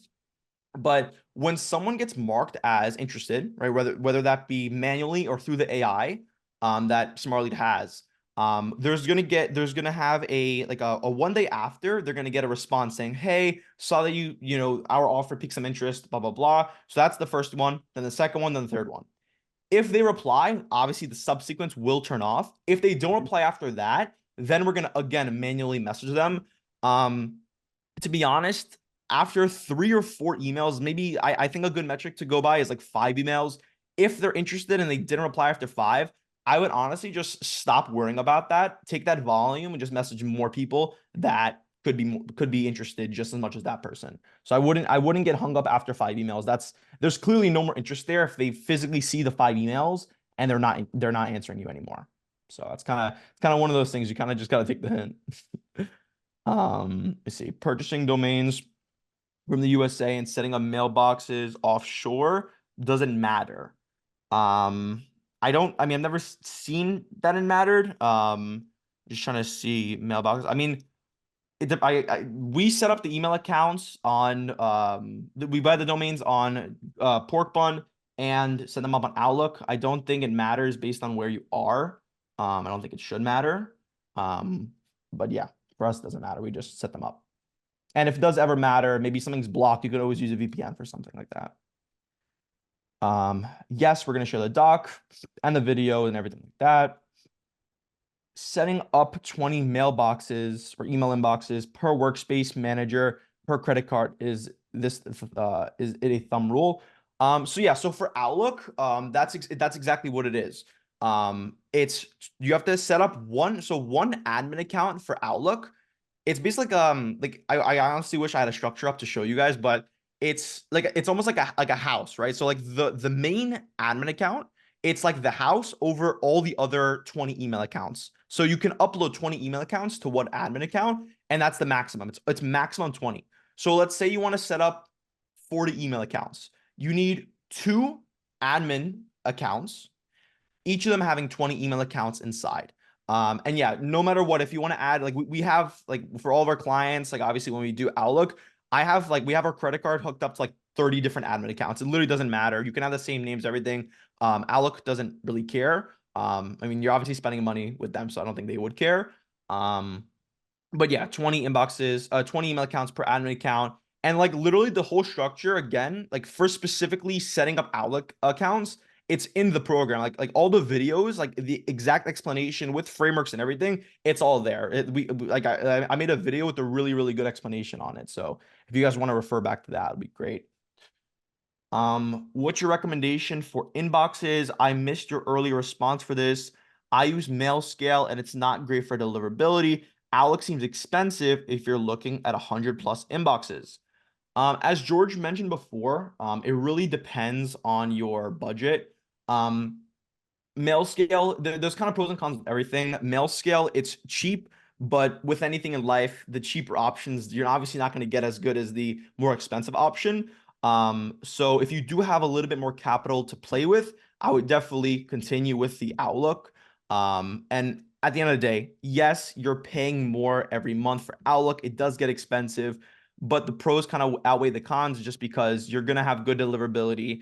Outlook won't just shut off. And as I said, if you don't have the capital, there's kind of like so many things you could do. If you don't have the capital, you kind of just have to, roll with the punches, use mail scale. If they get deactivated or, the accounts get deleted or burned for whatever reason, you have to buy new ones. And obviously if you have capital, go to Outlook. If you want to overall, if you have upfront capital, you can use Superwave. There's a bunch of different options as far as, pricing goes. Yeah. And I don't mean to cut you off, Tyler, but I think we should Yeah. just start going to the next section. All right. Yeah. There's like, okay, no problem. Yeah, because I don't want to make everybody wait. So, and I think You have to stop sharing so I can start sharing. Yeah. All There right, you I go. can just do this. Okay, so now we're going to be talking about building a hyper-targeted list. So, as I mentioned earlier, this is one of the most, I guess, skill-intensive parts. This is definitely where, like, if you're like a cold email professional, like this is where it shows. This is where like you actually show like you know what you're doing. And the reason why I say this specifically is like kind of like the harder part is because before you write a script, you need to know who you're targeting. And you can't write a clever script without a clever lead list, right? Like even if you go into like the personalized campaigns, which Tyler will talk about later, you don't start off a personalized campaign with figuring out what your script's going to be. You start off with figuring out where your lead list is coming from, and then you figure out how to personalize for that lead list. So this is probably the hardest part about cold email. Okay. Now I'm going to assume everybody here has absolutely no idea how to build a lead list and just explain it from a very basic perspective. Okay. Now, building a good lead list is one of the most important parts about launching a successful campaign. And for the most part, there's really only two ways that you can do this. Now, number one is going to be just going and targeting the companies directly on Apollo. And number two is going to be targeting the companies on a specific niche database and then enriching on Apollo. Now, for those of you who don't already know, Apollo is a sales database that allows you to find the contact information of decision makers. Now, I'm going to show you guys Apollo just because it seems like a very complex and like hard to understand thing, but it's actually super easy. Now, it's as simple as me going here. Let's say I want to go to company. Let's say, I don't know, I want to target Leadbird. If I want to target Nick Abraham, for example, and his agency, you just type in Leadbird, and here you have all the people that work at Leadbird, right? Now, let's say that I wanted to sell my services to Nick Abraham. He's probably somewhere on here, right? I could just come here, or he himself is not on. He probably got himself removed. Yeah, he's not on here. But like I could target, for example, someone at his company by simply clicking access email, and boom, I can access their email, right? Now, when you're building a lead list, you're going to ask yourself, who is my ideal client profile? If it was, for example, Leadbird, what you would do is you would simply come here. You're like, oh, they're in the marketing and advertising industry, and they're a US based company. You can see that in the company section, right? Dallas, Texas. You can come here, you can remove Leadbird now, and you can start going and building a lead list. Now, I'm not going to build out like a lead list like very specifically because I'm going to do that later on in the program, but you can see like putting in marketing and advertising, I have 1.3 million marketing and advertising companies here. So that's the concept of building it directly on Apollo, meaning you're not going anywhere on Apollo, you're just building it right there and then. Okay, right in the software. Now, targeting using external databases. Let's talk about that. Now, whenever you're finding companies on another database and then importing them into Apollo, you have a lot more flexibility when it comes to actually targeting. Now, the reason why we do this is because there isn't necessarily an easy way to target on Apollo. Now, I'm going to use the example of e-commerce. Let's say that you want to target e-commerce businesses that are on Shopify, right? Let's say you sell to them. You can't just go on Apollo and click is e-commerce. That's not like a filter. You can definitely try to find e-commerce stores. There's nothing stopping you from doing that, but to an extent, like it's not perfect, right? There's no filter that you can automatically just know whether a company is or isn't an e-commerce store, right? Even going like this, like you can build an e-commerce list by using keywords like buy now, online store, add to cart, but these aren't very good strategies because you're always going to get like random companies that don't really fit like the ideal client. And there isn't just a perfect approach of doing it. Now, if you have access to something like Store Leads, though, right, which, as the name suggests, is a platform for e-commerce leads, you could easily go and find exactly what you're looking for. Now, there's a couple pictures here. You could see that on Store Leads, there legitimately is a Shopify button. Like you can just click Shopify and active and then go down here and just like click a specific category. And you know for a fact that all of those companies are actually going to be e-commerce brands. Now, the idea is very simple. On Store Leads, there are literal filters for Shopify, for WooCommerce, and on top of that, there's very good segmented categories, right? Like health conditions, like you could target, like for example, in health conditions, and then specifically diabetes products, right? That's pretty crazy because like you're not going to be able to do that if you were to go and you were to just target just that on Apollo. Now, I'm going to show you guys an example, right? Like you can see in the picture right here. like you don't just get health companies, but you have subsegments of health. Now, I'm gonna just do like a live demo for you guys real quick. Like I'm gonna come into here and you just do slash like store leads. And let's say that you want to target, say, supplement companies. You can do Shopify, only active because you don't need, companies that aren't active. And you could do health. Where's health? Right here. Subcategory. And then you do, I think it's in nutrition, and then subcategory, which would be vitamins and supplements. And you could click enter. And what this is going to do is it's going to go and it's going to scrape it on the back end right now. Like our server is going to go and scrape store leads for you because we actually pay for store leads and we have that as an option. Now, I'm just going to like go back to the document real quick, but you guys will be able to see that it should pop in on the right side any moment now. And when you go and you do this, you have the availability to use store leads to actually target the company, but then you're going to still come and enrich on Apollo. Now, I'm going to show you guys a real example of how that looks. Okay. Now, right here is a demo on how you can do this on Apollo. There's actually like a box for URLs on Apollo directly, meaning you go to store leads, they already have the targeting of the companies figured out, but you're just coming in and you're just putting in those URLs and that's it. And talking about URLs, they just got delivered. You click it right here and boom, you have 21,000 companies that just got delivered from the tool.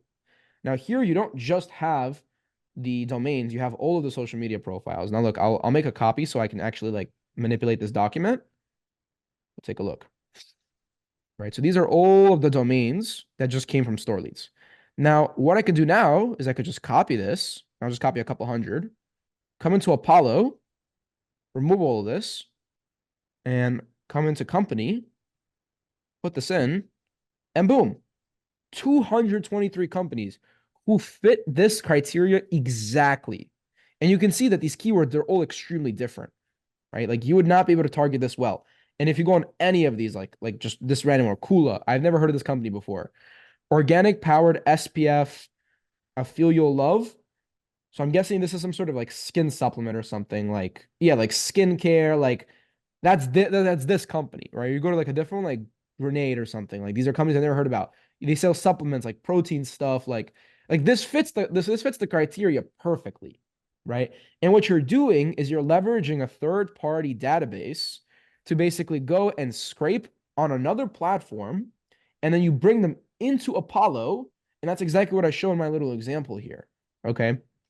Now, in this example here, out of the 226 companies, I'll show you. I'll go back to that Apollo search real quick for you guys. If you here, Apollo, out of these companies that I just put in that you guys saw me scrape live, 223 companies, you have access to 10,500 decision makers, right? And you can see that right here as well. I did the same picture here. And you can see that you can now apply the broad filters like location, employee count, job titles, and directly in Apollo. So now I can come in here and I can say that, okay, give me the companies that are only in the United States, which actually should be all of them, or maybe not. Give me the companies that have, say, 11 to 100 employees, and then only give me the CEO, CMO, CBO, CFO, owner, director, president, chair, and like this is just an example, but boom, you got 679 decision makers from those 200 companies, and they all have verified contact information. I can click on this person right now, Michael Lee. If I want to get in contact with Michael Lee right now, boom, lee@hvmn.com. And I have his personal as well. And that's the concept of building a lead list where your targeting is not being done on Apollo, but rather being done somewhere else. Okay, so I really hope you guys understand the concept. Now, the one example I gave is just for store leads, right? Or just for e-commerce more accurately, but the same concept applies for any industry you want. Now, here are some of the ones that you get access to by just being in Lead Academy. Like, for example, Get Lotka. Get Lotka is a platform for SaaS leads. So on here, if you ever target software companies, you have thousands of software companies. This could be scraped for you.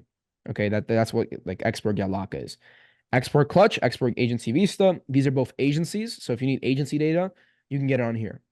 But besides those, there's literally hundreds of websites like this that we just don't have, like that we don't have a scraper built for, but you do, like you can scrape them. And especially if you're in Lead Academy, we talk a lot about scraping. But here are some examples. Like say you need local business data.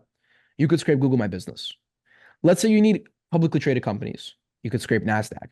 If you need companies running Facebook ads, scrape the Facebook ads library, right? And my point is there's much better ways of targeting than just going in on Apollo and typing in keywords and just calling it a day. Like there's much better ways of doing it, right? Another underrated way of targeting companies is going to be through intent-based technologies.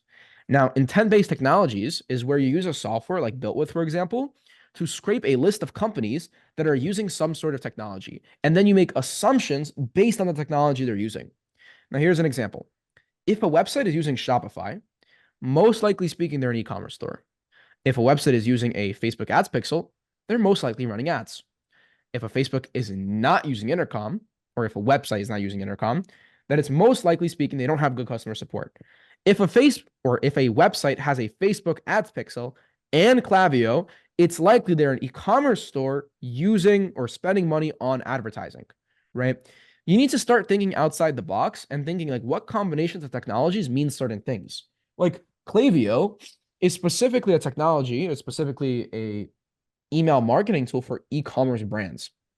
Meaning, if a brand has both an ads pixel and Klaviyo, that means that most likely speaking, they're spending money on advertising. And when you make assumptions like this, you start to become very good at targeting. Okay.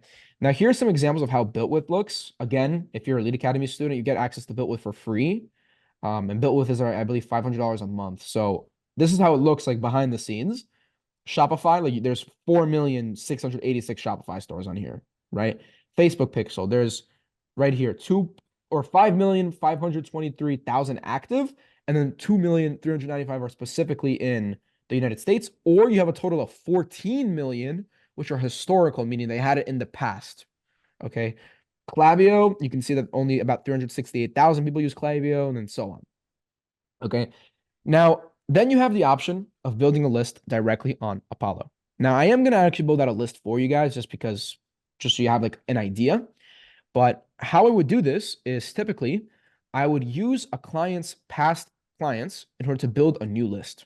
So let's just say that, for example, you have a client and they worked with Gymshark and like, I don't know, like a bunch of fitness brands. So like I would like just search up like fitness brands. Okay.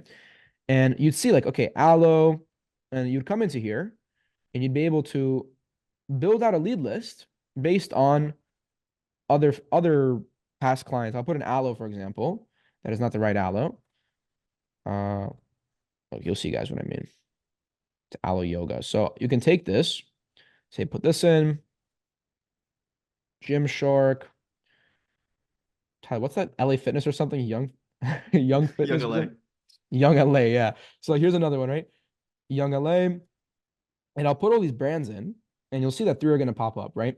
And let's say that I want to go and I want to target brands just like this. You see that 2 of them already have apparel and fashion, meaning you know that you're going to want to target apparel and fashion. Now, Gymshark happens to be retail. This is why I say it's not like Apollo's not the best way to target, even though Gymshark is just like Young LA and just like Aloe, it's just not the same category in Apollo for whatever reason. So we're going to build out this lead list as if it's apparel and fashion. And what I like to do is I'd like to duplicate this tab and I'll remove this. And you'll see that I'll put industry and keywords and now apparel and fashion. And you'll put it into here, apparel and fashion. And you have 419,000 companies. Now we'll put United States on here because you only want to be targeting the United States for the specific segment. And then you're going to want to look at these keywords to go even more in. So yoga, consumer internet, information technology, fashion. So we're going to already go ahead, come back into keywords and do something like yoga, fashion, wellness. That's nice, but wellness. Right here. They had wellness, I believe. Or wellness is too broad. I honestly wouldn't do that. But lifestyle is, because that's very like a TikTok brand. So we'll put like lifestyle as one. And then we'll go here, men's fitness. That's another one. Or And just you can fitness see, in general. yeah, like men's fitness in general. And you can see that even though I didn't specifically say I want Aloe, Aloe's now here. Nike, Walmart's not necessarily the best option, but that's exactly why you don't go and target so much on here. And what I would do is I put these three on, and you can see Young LA, Fashion Trendsetter, Miami Fashion Week. Like there are going to be outliers. Like for example, Miami Fashion Week, I believe is an event. Yes, that's a fashion show. And this is where you would come in, you'd start excluding now. So like, for example, you'd exclude fashion show, you would exclude event, you'd exclude like gala, you'd exclude all these things. And now your lead list starts to get cleaned up. So like a form is obviously not what you want, right? Scholarship is definitely not what you should be looking for in a list like this. Okay. For some reason, podcast always gets in here too. Not in this particular list, but like you could see fashion, like some of these don't have keywords, but for the most part, like if I go on this random brand right here, Rumple,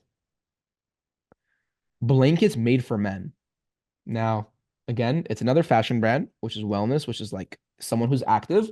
And this is an example of a lead that you just got by building a lookalike lead list, right? Like Rebecca Minkoff. That sounds very Russian. So we're going to take a look at it real quick. Like designer handbags. Like this is like another brand like that. It's not necessarily spot on to what Gymshark looks like because again, you can't target that well in Apollo, but that's an example of how you build a lead list specifically on Apollo. Okay. Now, no matter whether you build the lead list using targeting from an external tool or whether targeting Apollo, you're going to have to export the data from Apollo. Okay. Now, what we use for that is a tool called Export Apollo.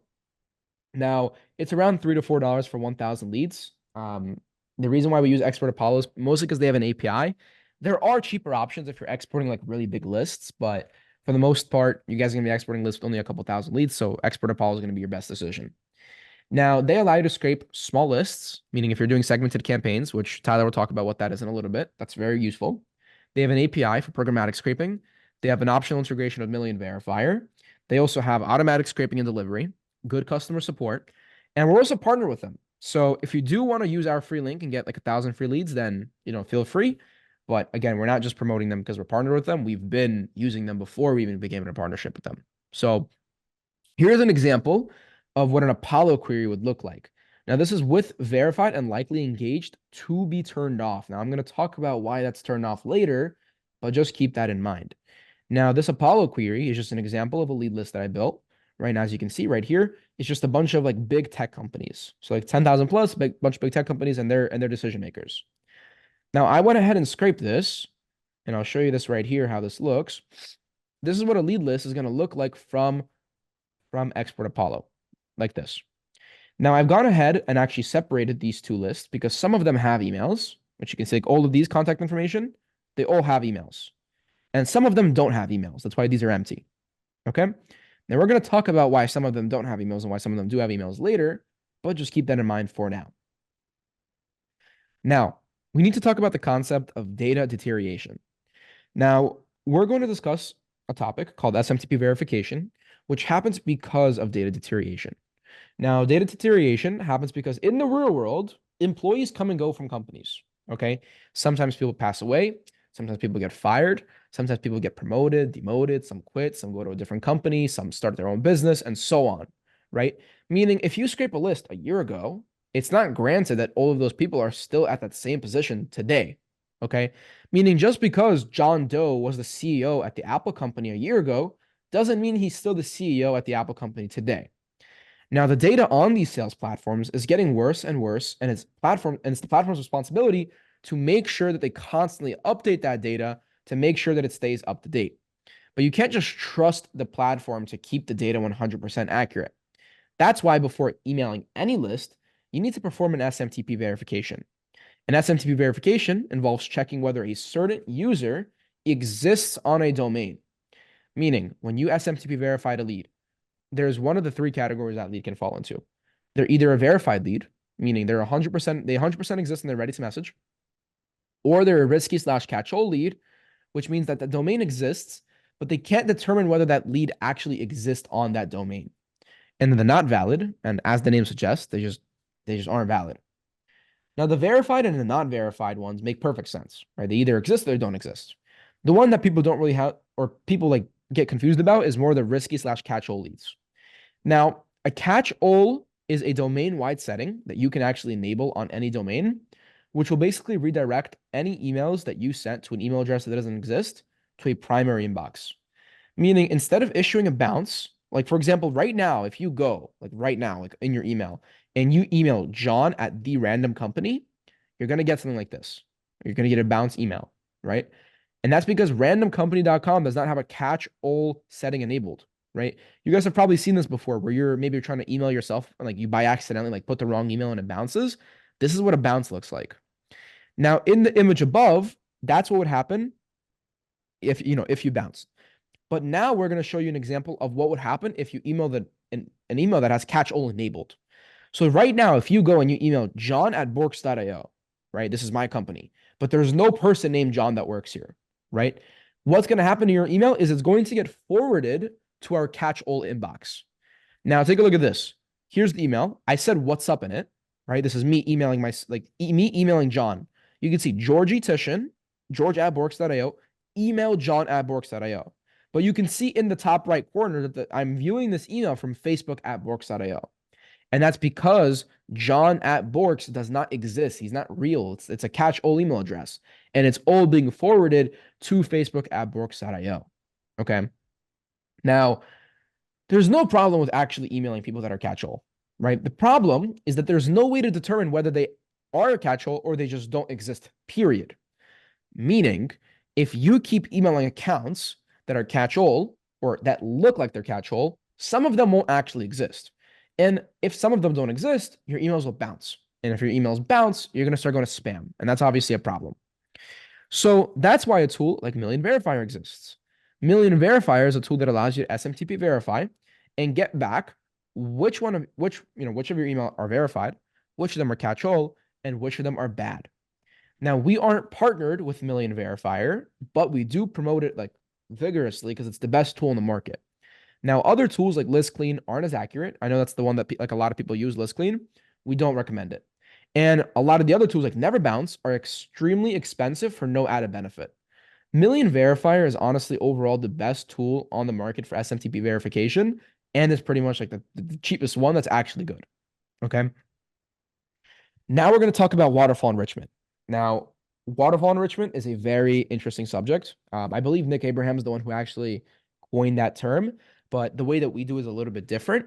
And what we do, in essence, is we take the leads with emails, as you guys saw right here. Some of the leads have email addresses, and some of the leads don't have email addresses, which is on another tab. And we take the leads that do have email addresses, and we basically get them ready for company name enhancing. Now, we'll talk about what company name enhancing is in a little bit, but just keep that in mind. Then the invalid leads, which are just completely invalid, we're going to go waterfall enrich them. And then we're going to company enhance the results that we get back. Then we're going to take the leads that don't have emails at all, and we're going to also go and waterfall enrich those.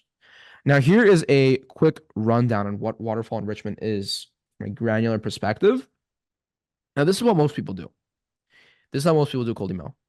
They go on Apollo. They set these two settings to be on, to verify and unlikely to engage. They get back a lead list. They SMTP verify it. Then the good leads, they send messages to these leads. The risky ones, they just trash them. And then the bad ones, they just trash them.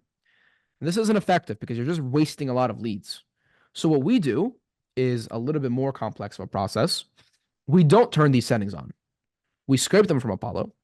And then we segment by the ones that have email and the ones that don't have email. The ones that don't have email, we put them through a waterfall enrichment process. Now, we use Prospeo. That's what this red one is. Drop Contact. That's what the green one is. And then Find Email. That's what this one is.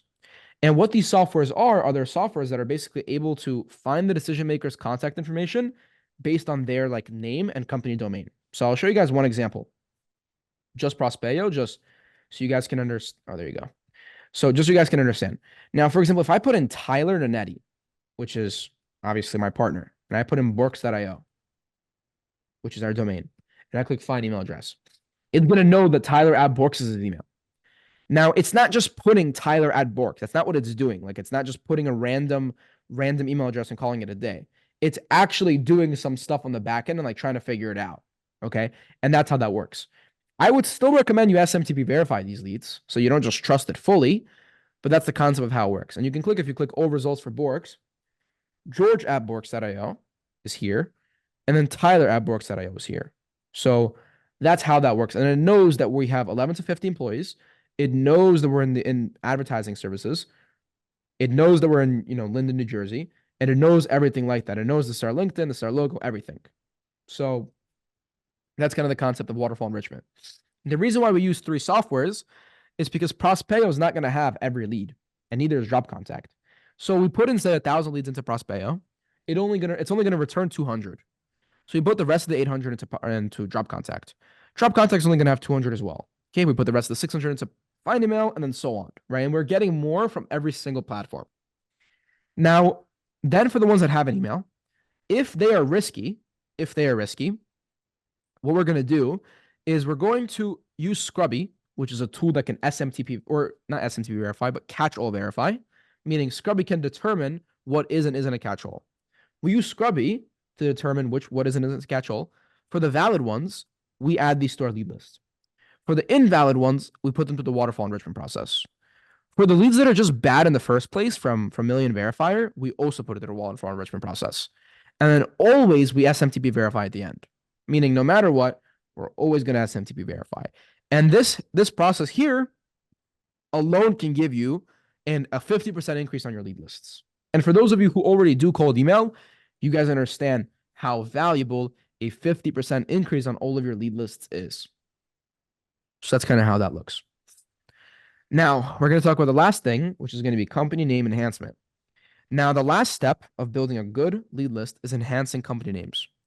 Now, a lot of the time, you're going to want to reference the company name in your cold email. Like, for example, you might want to say something like, hey, George, I saw you guys were running Facebook ads for Borks, but not LinkedIn ads. Is there any reason why? Now, the issue is that when you scrape these company names from a database like Apollo, you're going to get a lot of company names that have like extra stuff appended to them. So, like, instead of just getting Borks, you're going to get Borks LLC or Borks cold email or Borks in all capital or Borks.io or lowercase Borks. And as you can imagine, if you email someone and you say, hey, Georgie, saw you were the CEO at Borks LLC, period, or you guys running Facebook ads, like that just looks like so like not good. That's just like, you can tell that's a cold email. And you're never going to want to reference like the legal structure of a company in a normal conversation. So you obviously wouldn't do it in an email, right? And what we do is we use AI to basically enhance these company names. Now, there's a lot of different methods of doing this. Some include Clay, GPT sheets, custom formulas. But the way we do it is we have our own custom batching algorithm, which uses GPT-4, and it basically makes it 20 times cheaper and 20 times faster because we process 20 names at a time rather than one name at a time, while still maintaining 100% accuracy. Meaning the way that we're going to show you guys is the cheapest, fastest, and most accurate way of doing it, right?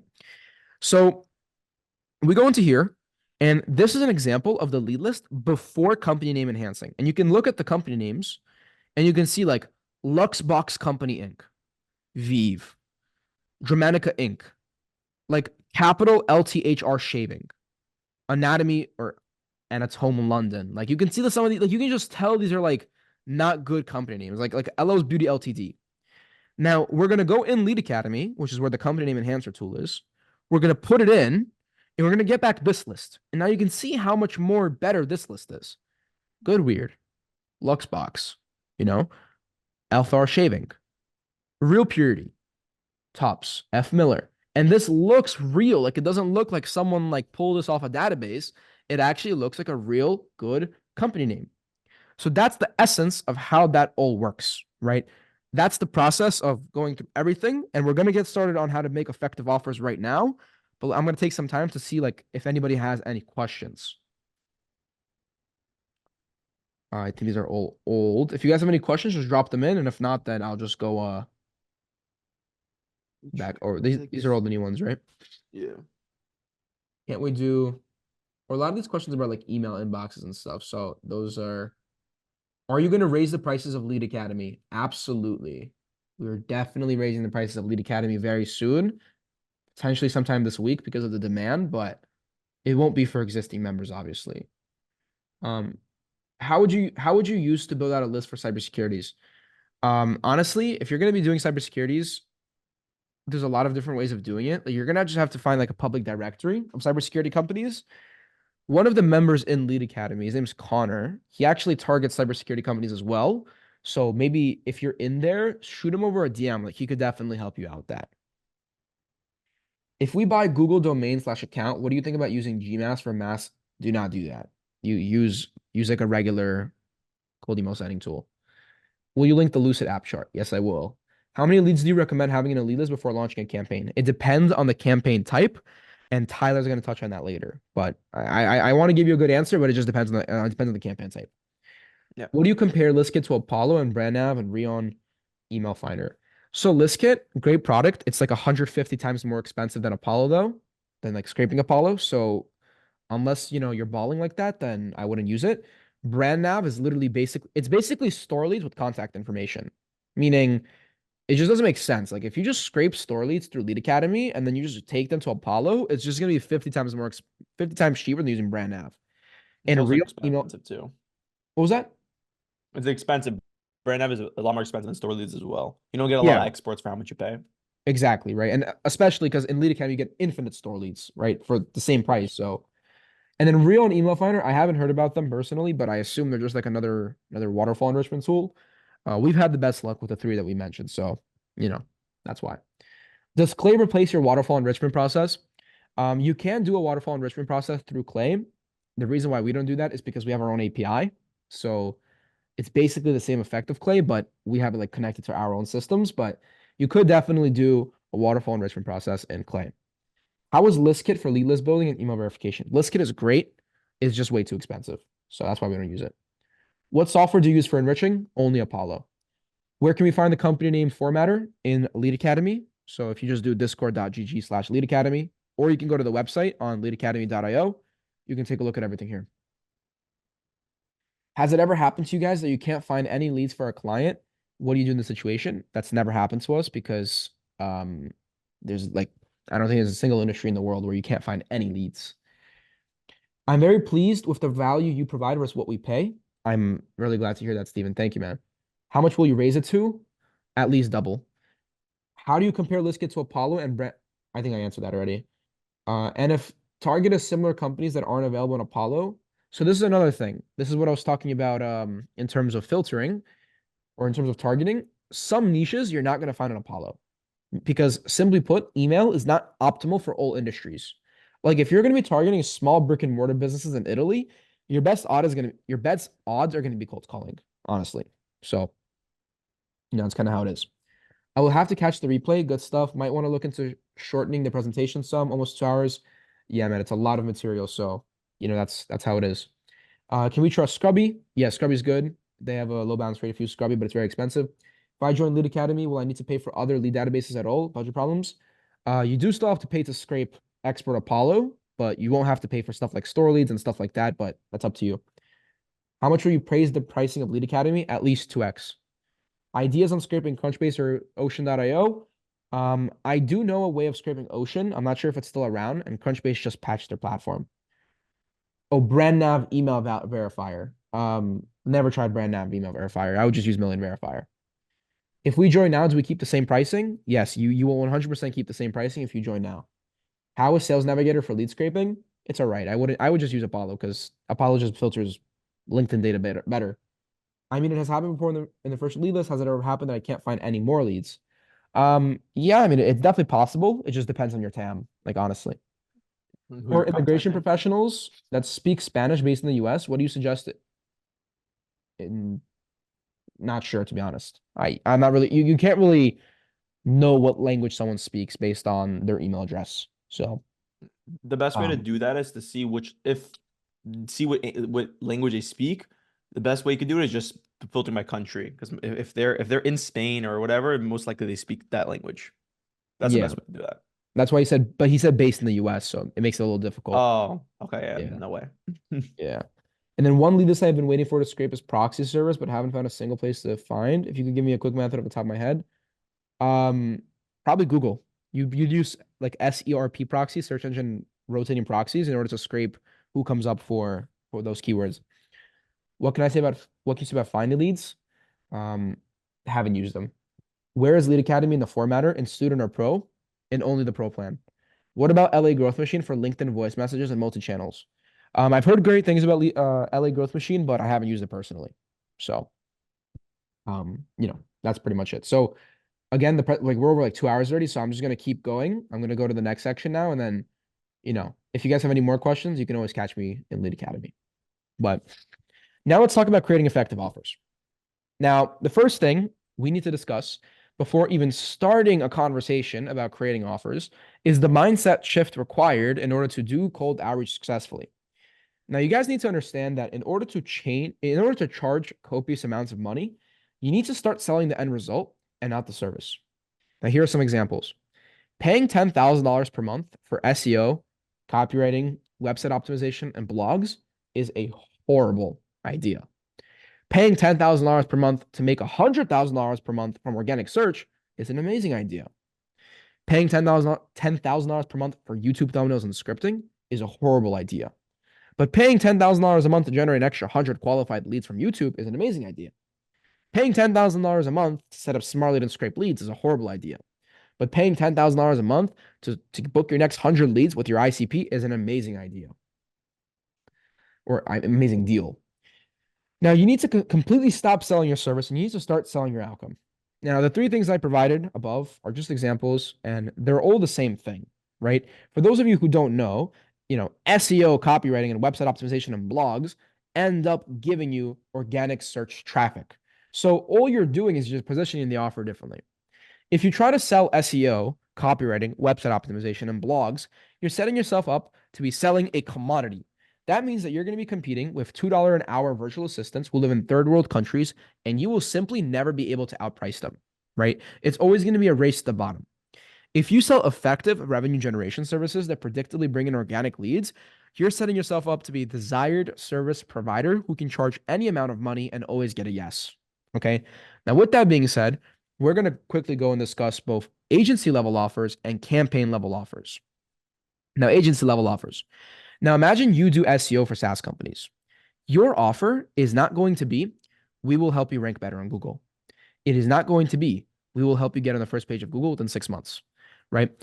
It is not even going to be, we will help you get on the first page of Google within 6 months, or you don't pay. None of those are agency level offers. Your offer is, we will add $40,000 a month in top line revenue to your SaaS using search engine optimization in 6 months. Nobody buys search engine optimization for search engine optimization. They buy search engine optimization for an increase in revenue because of search engine optimization. Meaning, your offer is the result in the time period with the guarantee and social proof. That is what your agency offer is from an overline perspective.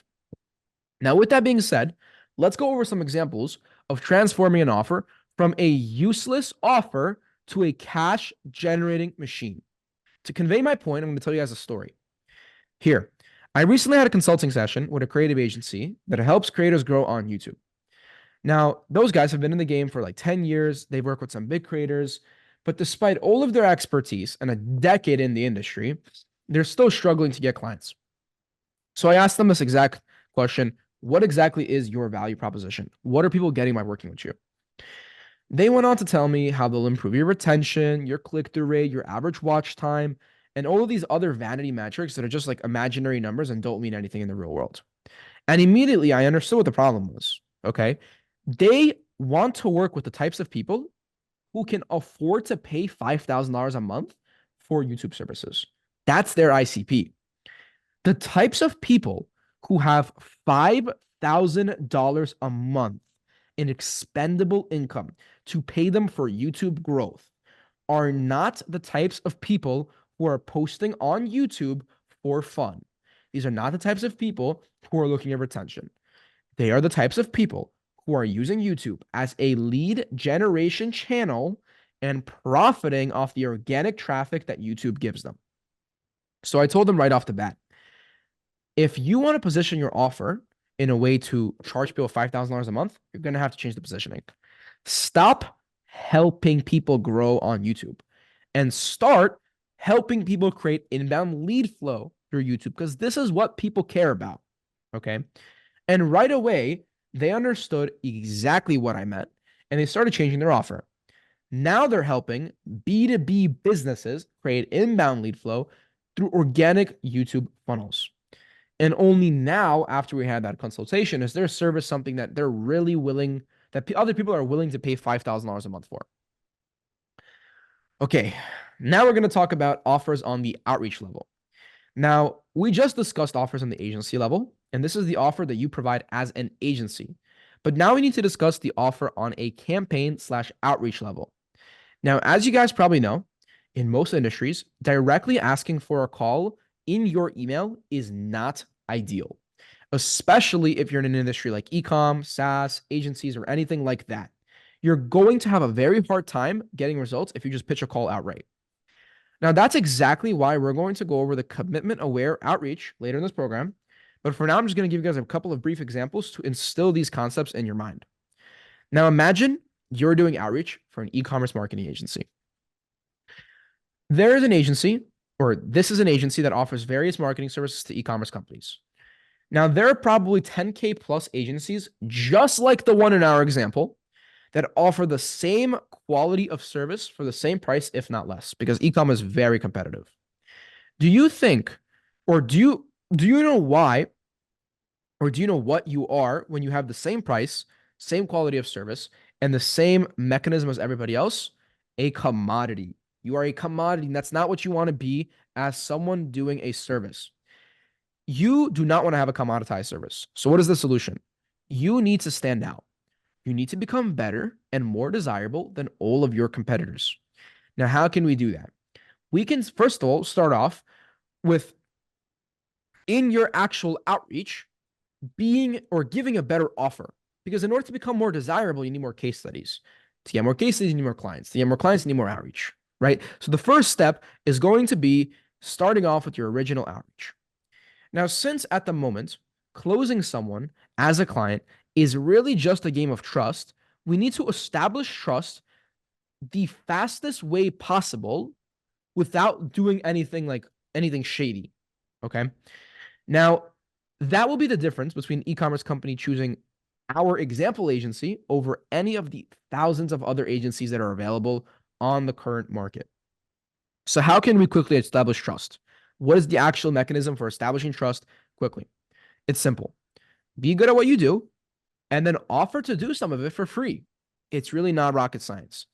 Now, that is really what it comes down to. Just do some good work for free. Here are some good examples of things that an e-commerce marketing agency can do for a potential e-commerce brand that can establish trust. A marketing funnel audit, a copywriting/email design for a couple emails, a couple of ad creatives. You could do an ad account optimization. You could do landing page CRO help, etc. And by offering that service, you'll immediately establish you know what you're doing. Now let's play out an actual example here.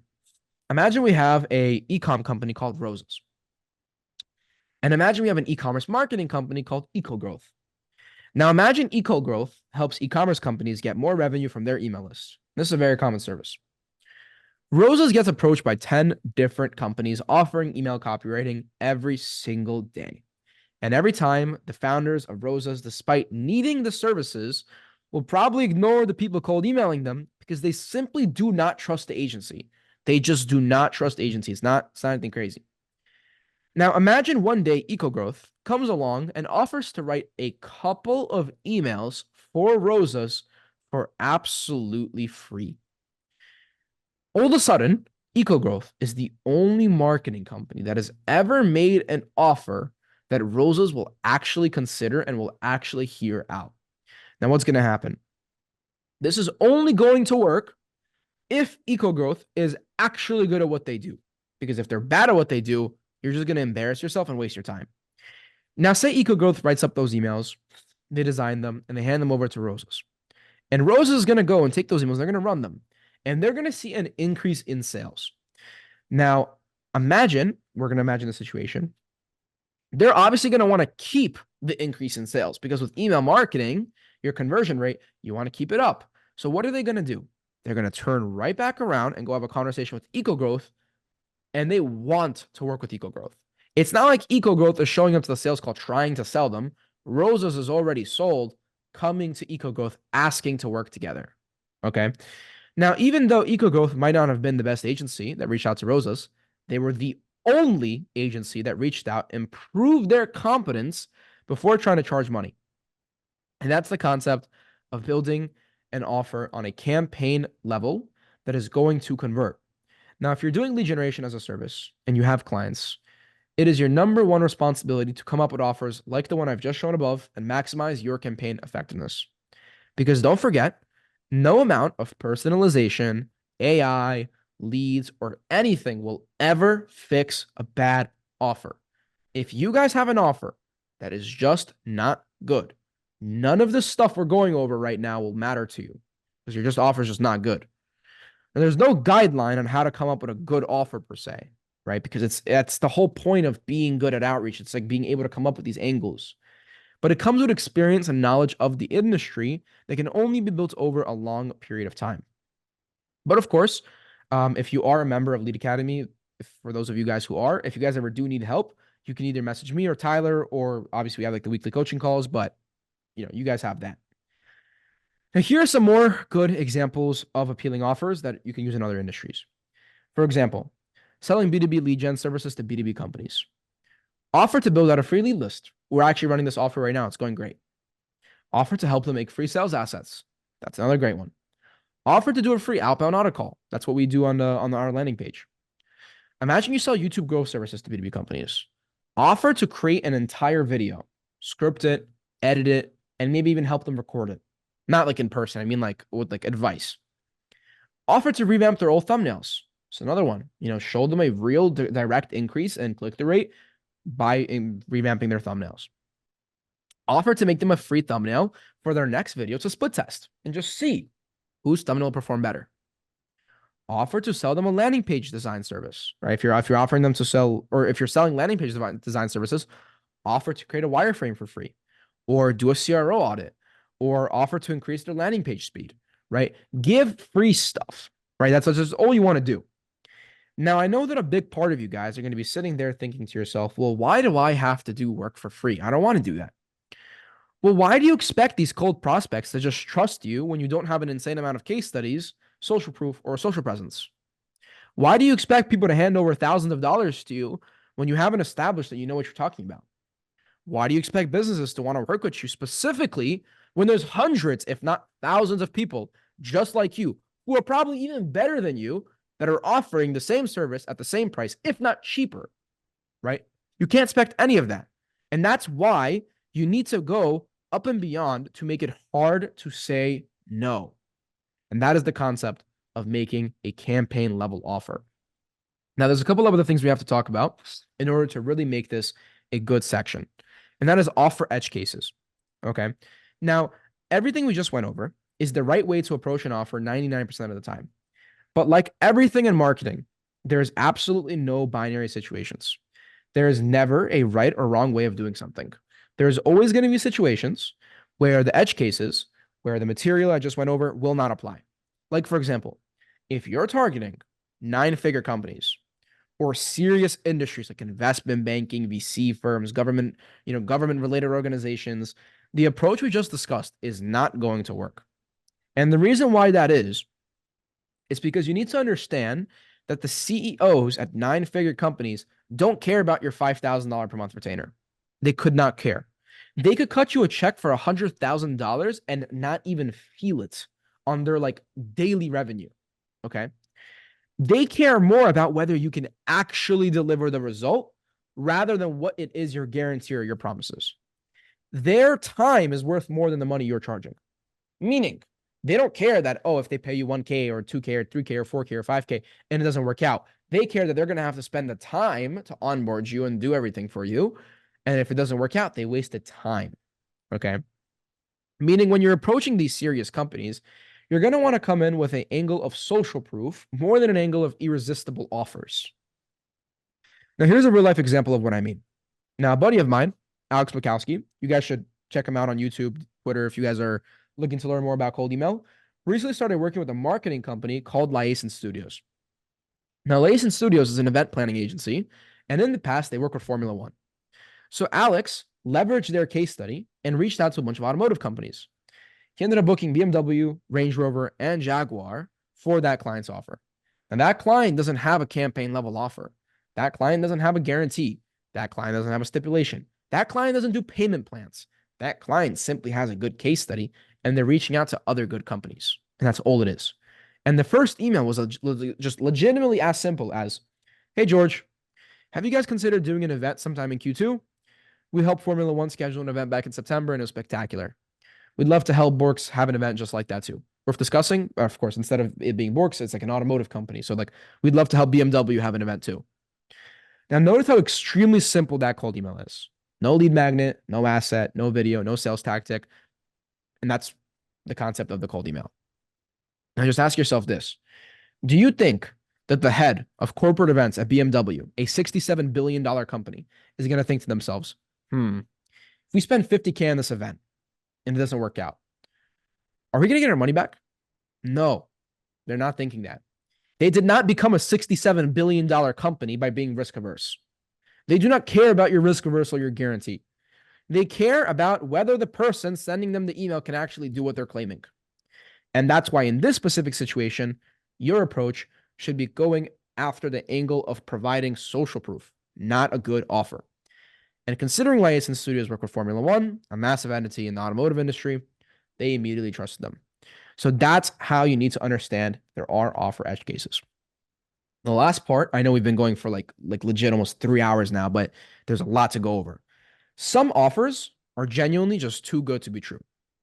Another concept a lot of people don't really understand is some offers are so good, they don't even sound real. And that's not a good thing, by the way. That's not like something to be proud of.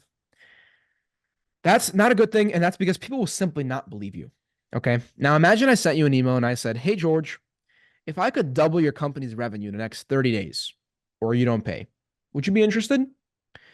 Would you believe in my ability to do that? If your answer is yes, then you're very gullible. That's the only way to put it, right? Because believing that a random stranger can come into your company without knowing anything about it and double it in 30 days is absolutely insane. Like it's not happening. Growth like that is relatively unheard of. And most likely anyone who offers anything like that is just selling a dream. Now, sometimes, though, very rarely, those offers are actually real.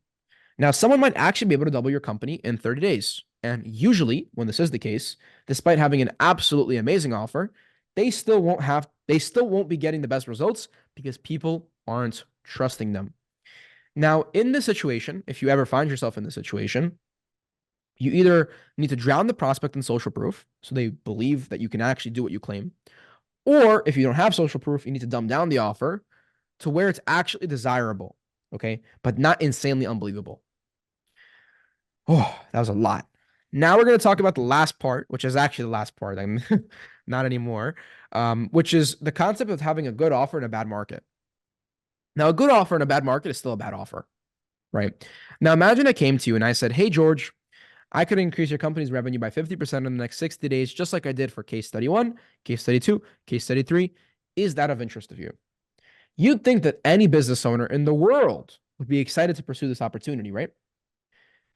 But not in this case. Just like in the example of e-commerce. For those of you who are unfamiliar, e-commerce is one of the most saturated industries in the entire world. And even an offer like the one I just showed you above would have a hard time booking meetings in the e-commerce industry. Why? Because there are e-commerce companies receiving emails like this every single day, 200 times a day. And even though it is an amazing offer, it is just an amazing offer in an extremely saturated industry. And therefore, it's just really not that impressive.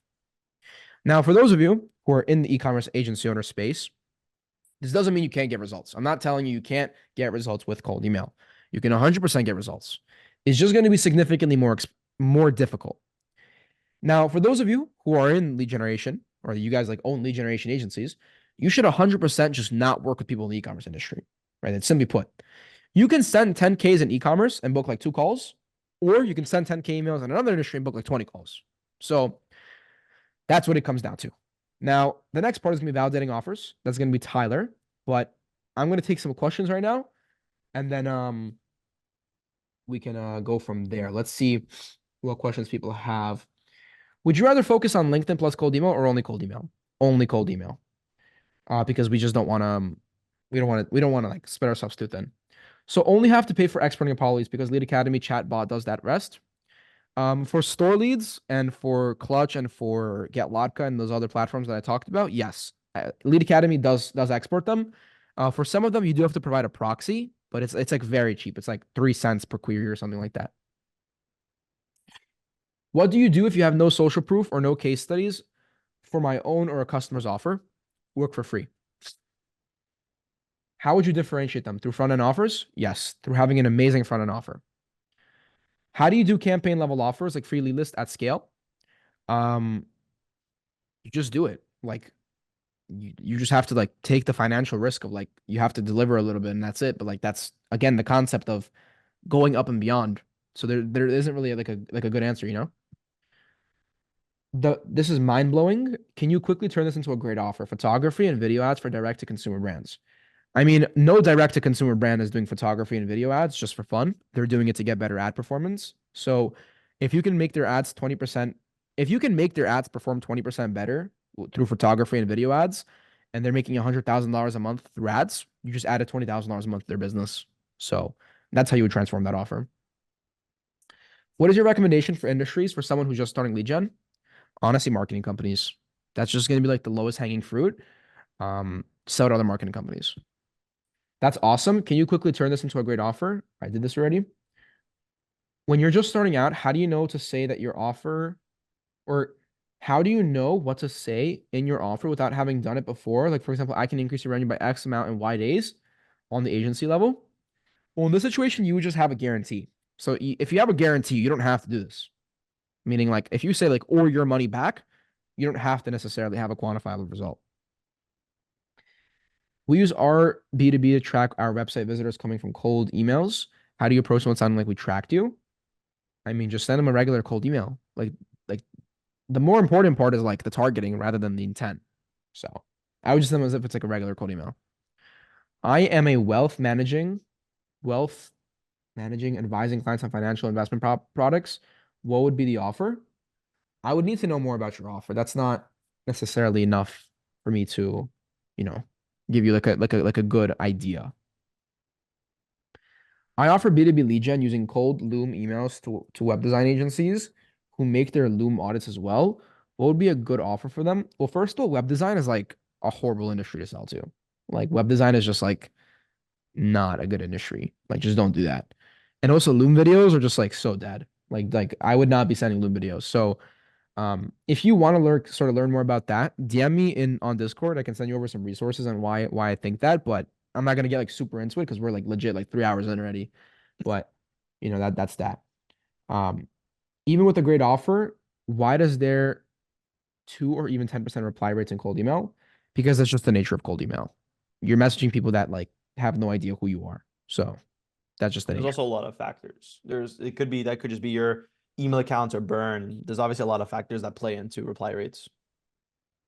What's wrong with web design industry is that there's no quantifiable result and there's no actual attributable ROI.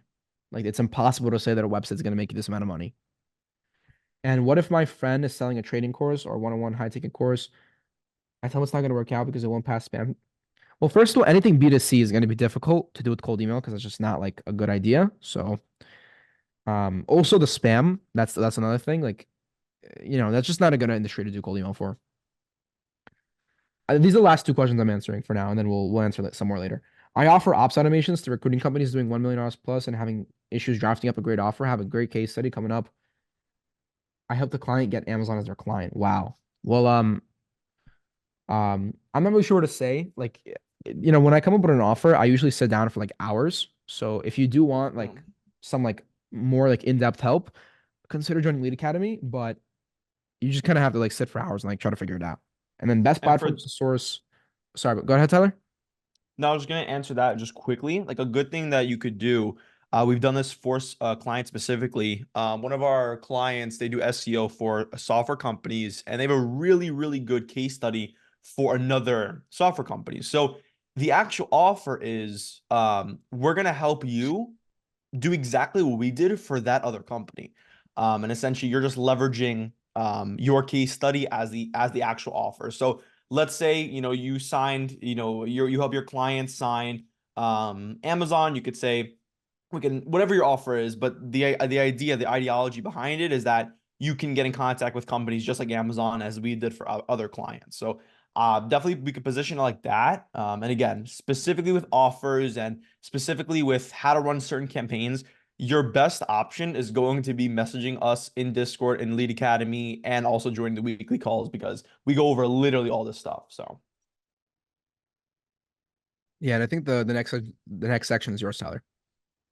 yeah, so let me get into that. And obviously I'm I'm not gonna like rush this, but I want to speed through it a little bit just because we are kind of going a little bit long in time. Yeah. Try to run through it. Let me just make sure you guys can see my screen, right? Hello? Nobody can unmute themselves, but yeah, I can see your screen. You can see my screen. All right. Okay. So validating offers. So when launching a campaign blindly with zero data to back up the launch, and just by assumption of what it will turn out is not the way to go.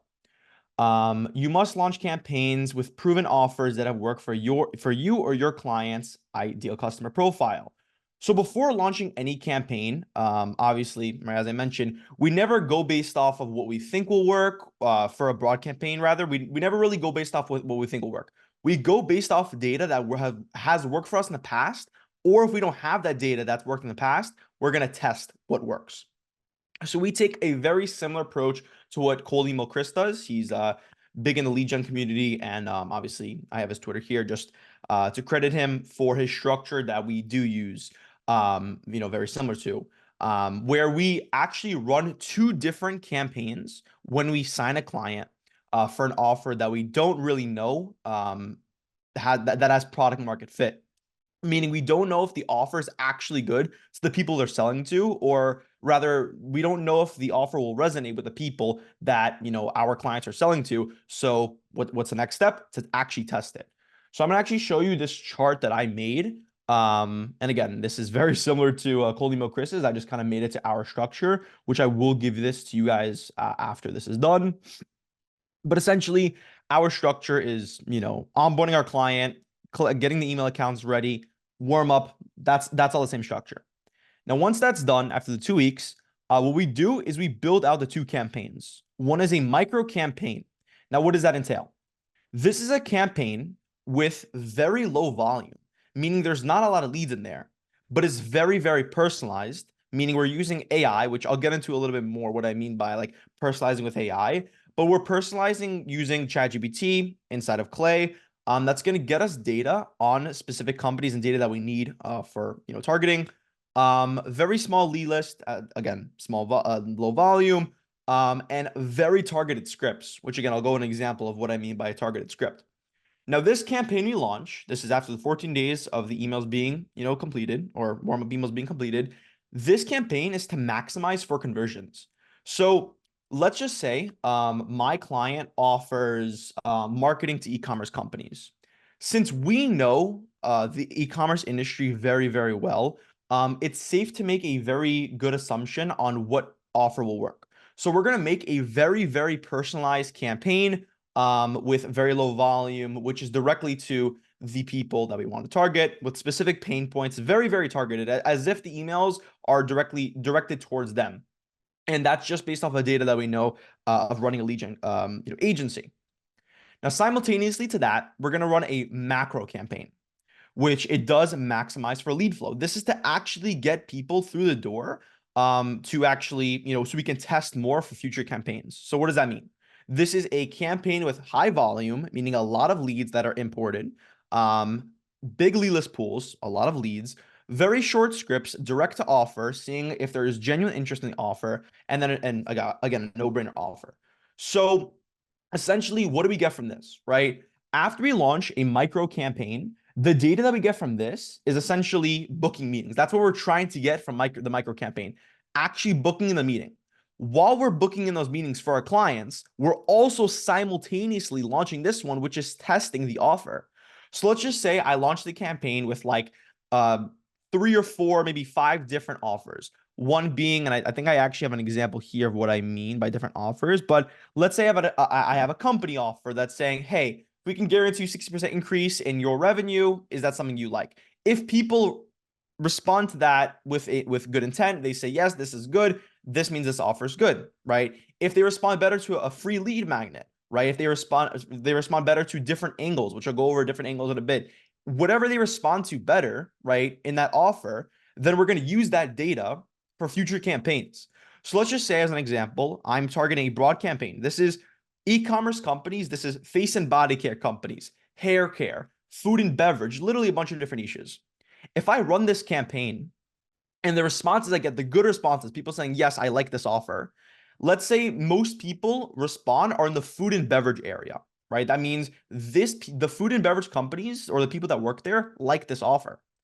Then if they respond better to the lead magnet offer, meaning they like the fact that we're providing something for free, that means that for the future campaigns, this is literally data backed by our own research, that food and beverage companies like our offer. So using that data, no one else's data, using our own data that we researched, we're going to go and launch a better campaign, which is going to be hyper personalized to maximize results through there. It's a very, this is kind of like a complicated process. Obviously, when we first started researching and doing all this and building out these processes, it's obviously a little bit complicated. But I'm trying to get I really want to get the idea out to you guys as easy as possible. So again, really just kind of want to reiterate, we launched 2 campaigns. The first campaign is just based off of what we think will work based on prior data backed from other campaigns. I honestly wouldn't even advise you guys doing this from the start. If you are starting a lead gen agency, I would just launch broad campaigns just to test data. And again, from the data you pull from here, you're going to make new campaigns with offers that worked and then launch new ones with that data. And yeah, that's how that one works. And as I said, I kind of just reiterate whatever I went through right now, but we run 2 different campaigns, 1-step sequence. This is literally one email that gets sent out that says, hey, this is my offer. That's it. No follow-ups, nothing, literally just to see if there's actual interest in it. And I literally just go over exactly what I just said, which I actually say it's optional too. The micro campaign is optional. It's not something you have to do. You could either just go launch the broad campaign and just, kind of figure out what offer works better as you keep running it. Or if you have more budget to play with AI and, your client, you want to get your clients fast results really quickly, you can launch the personalized campaign with data that you think will work. Now, as I said, be confusing, but this is what I mean by a hyper-personalized script. So this is a script that we grabbed all this data from AI, right? From Clay. So it says, hey, Amy, notice you've been head of marketing. So we grabbed the job title right here. This is what we grabbed from AI at Flowly for 2 years, right? From AI, we grabbed how many years she's been at the company. I just saw your Facebook ad, right? And obviously this data we grabbed from seeing if they're running Facebook ads. I saw your Facebook ad that you ran 3 days ago, and I have 2 ideas on how it can perform better. Now, using the company description from LinkedIn, so we scraped that using AI, we can give them personalized ideas. So this is all very personalized. If you read this email, you wouldn't think it's like, you wouldn't think it's just like a cold email. You would think it's super personalized to the person, which is exactly what we're going for, which will in turn get you better results. And then you say, obviously you have your call to action. If we can, do the XYZ for you, position your offer, would that be worth a chat? So this is what I mean by the micro campaign, literally just seeing what will work based on data that you already know and data that you've proven for other people. And then, as I said before, the macro campaign, which is a short script, heavy volume, broad targeting, for, let's just say, like for SaaS companies or, financial technology companies, marketing technology companies, we'll literally just put in like 10, 15,000 leads into our Smart Lead and just rip this campaign and just really see what people are interested in. So then it's literally just a short script. Hey, if we can do XYZ, hey, can we create 6 free ad creatives for you? Hey, what is in asking a question, just genuinely just seeing what people respond better to for your offer, which is gonna, obviously, that data is gonna be a lot better to use for your campaigns because it's no one else's data, it's your data, which I'm really, I do talk about that a lot in my YouTube videos and on Twitter. Best data will be your data. And then, as I said before, as an example, you run these campaigns. Let's just say the most common niches that respond is the pet supplies niche. And the most common offers, there's going to be the poke the bear, or offer replies, poke the bear, asking the question, whatever it is. If they respond to that, take these, run it, and you'll get better results because you have that data that you tested. And now you can go ahead and then, print with your campaigns. What we do too, which will help. So as you can see here, these are just really, really broad scripts. Again, it's like under 50 words, super broad, just to see the offer and what people like. What you could do to validate the offer extremely quickly is personalize the first line. So you can even do something like this, where it's like the first line is, hey, notice you're head of marketing at this company for 2 years. Just wondering if you'd be interested in 6 free ad creatives. So again, if you personalize that first line, you will get results a lot quicker. You will validate your offer a lot quicker, just because there's a greater incentive for the other person to respond, or the person that you're cold emailing to respond, just because it's a little bit more of a, I guess, just personalized email. That's just something you guys can use. There's a lot of testing with cold email. So the key to a successful cold email campaign is having an already validated offer, which is product market fit. And this is an offer that has been proven to be of use in the marketplace. If you sign a client with an offer that's already validated, then it's going to be a lot easier to test different angles, because this is an offer that people resonate with. Again, if they have a lot of case studies in the pet supplies niche in e-com, that means they have product market fit. That means that people genuinely like their offer and what they're selling. If you sign a client with an offer that has not been validated, meaning, let's just say, I have a few examples, on the next, kind of areas, but let's just say they have an offer, like they're selling like warehouses to e-commerce companies that you don't know if that's validated. That's never been tested. You never tested that before. And then this is where you would actually test out different angles, launch a really big campaign, and just get the offer out there. Literally ask if there's of interest. If there's literally interest of your offer, then you'll literally just go personalize it and get better results after that. And that's pretty much it for the validating offer section. Obviously, I want to try to go as quick as possible. If anyone has any questions, I want to answer really quickly. You guys can hear me, right? I'm not speaking to myself. Want to make sure. They still Jordan, can't right? unmute themselves though. So like it's No, still no, I know, gonna I know, I know. I'm saying. Let me see. Sure. Okay. We're gonna share I already shared the link again, so um we already shared the link in the chat. Don't think there's any questions. Yeah. I guess you can just move on then. Yeah. All right, so campaign types. So there are different campaign types that you can run. When launching a cold email campaign, obviously there are a few different ways you can position your, campaign. Using these campaign types will let you get different results based on what you're trying to sell.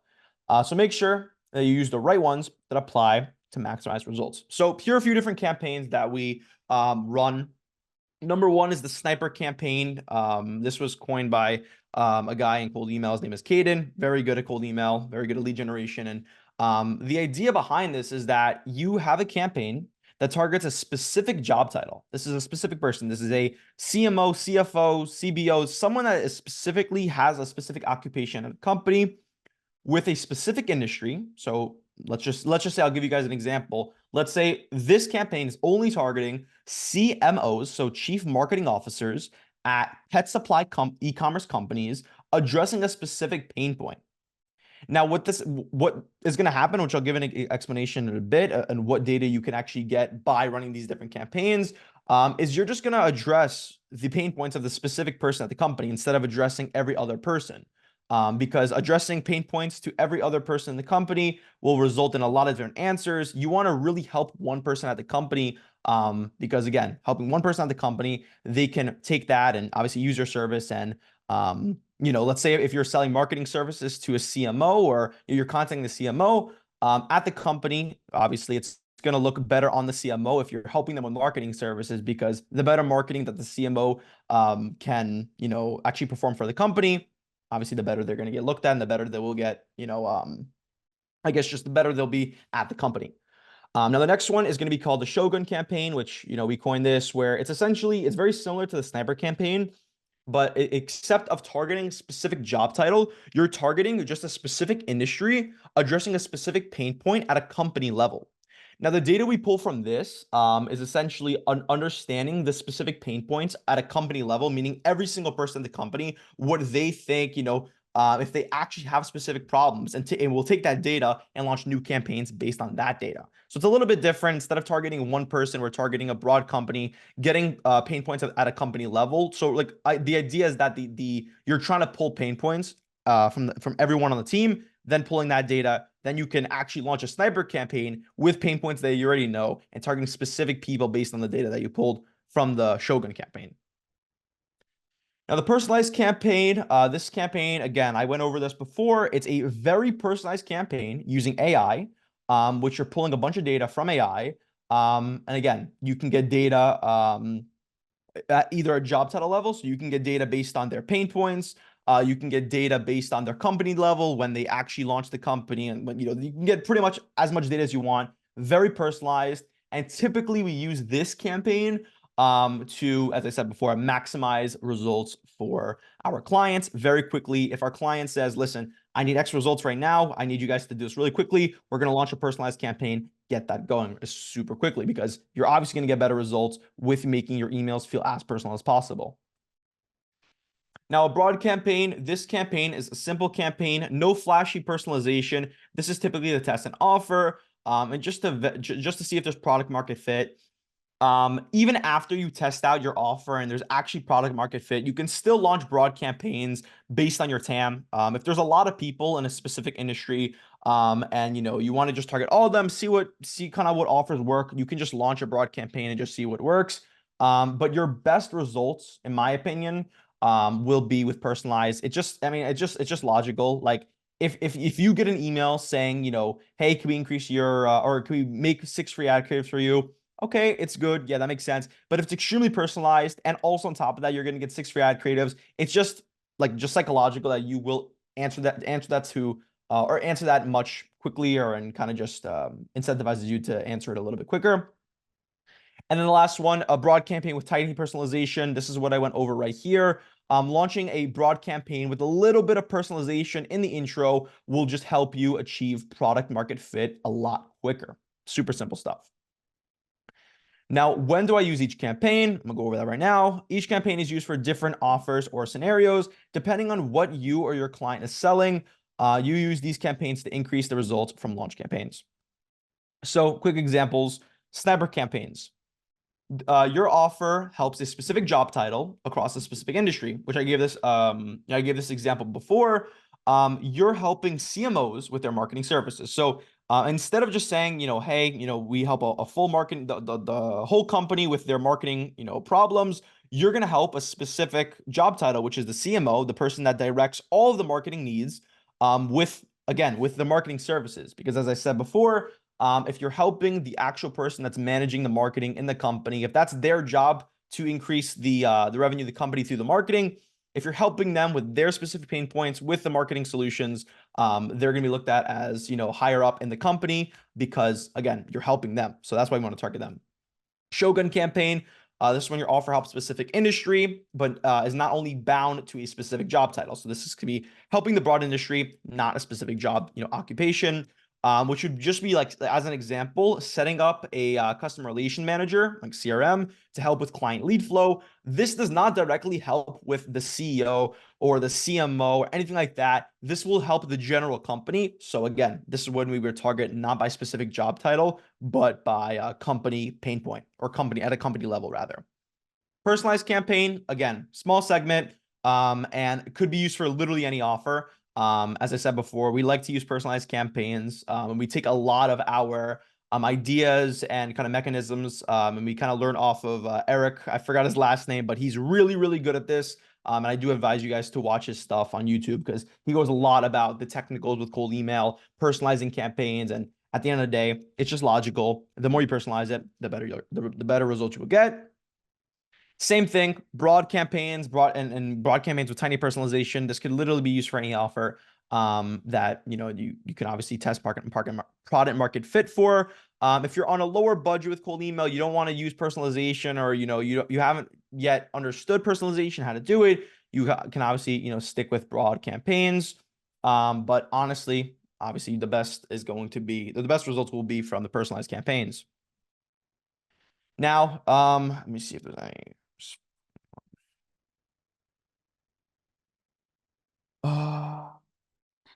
any new ones. Let me see. Over here, okay. We are a software service company selling only to enterprise companies. Are there any special rules that apply to us in terms of email infrastructure, deliverability tracking, and email copy? We're a software services company. There's no specific, I mean, just follow the rules that we have set. Obviously, the warm-up rules, the sending rules, everything, just make sure you're keeping track of those deliverability, I guess just rules. If you abide by them, then you will have good deliverability. If you focus on what we are, telling you to focus on. What would you say is a good TAM size to get decent results from cold email?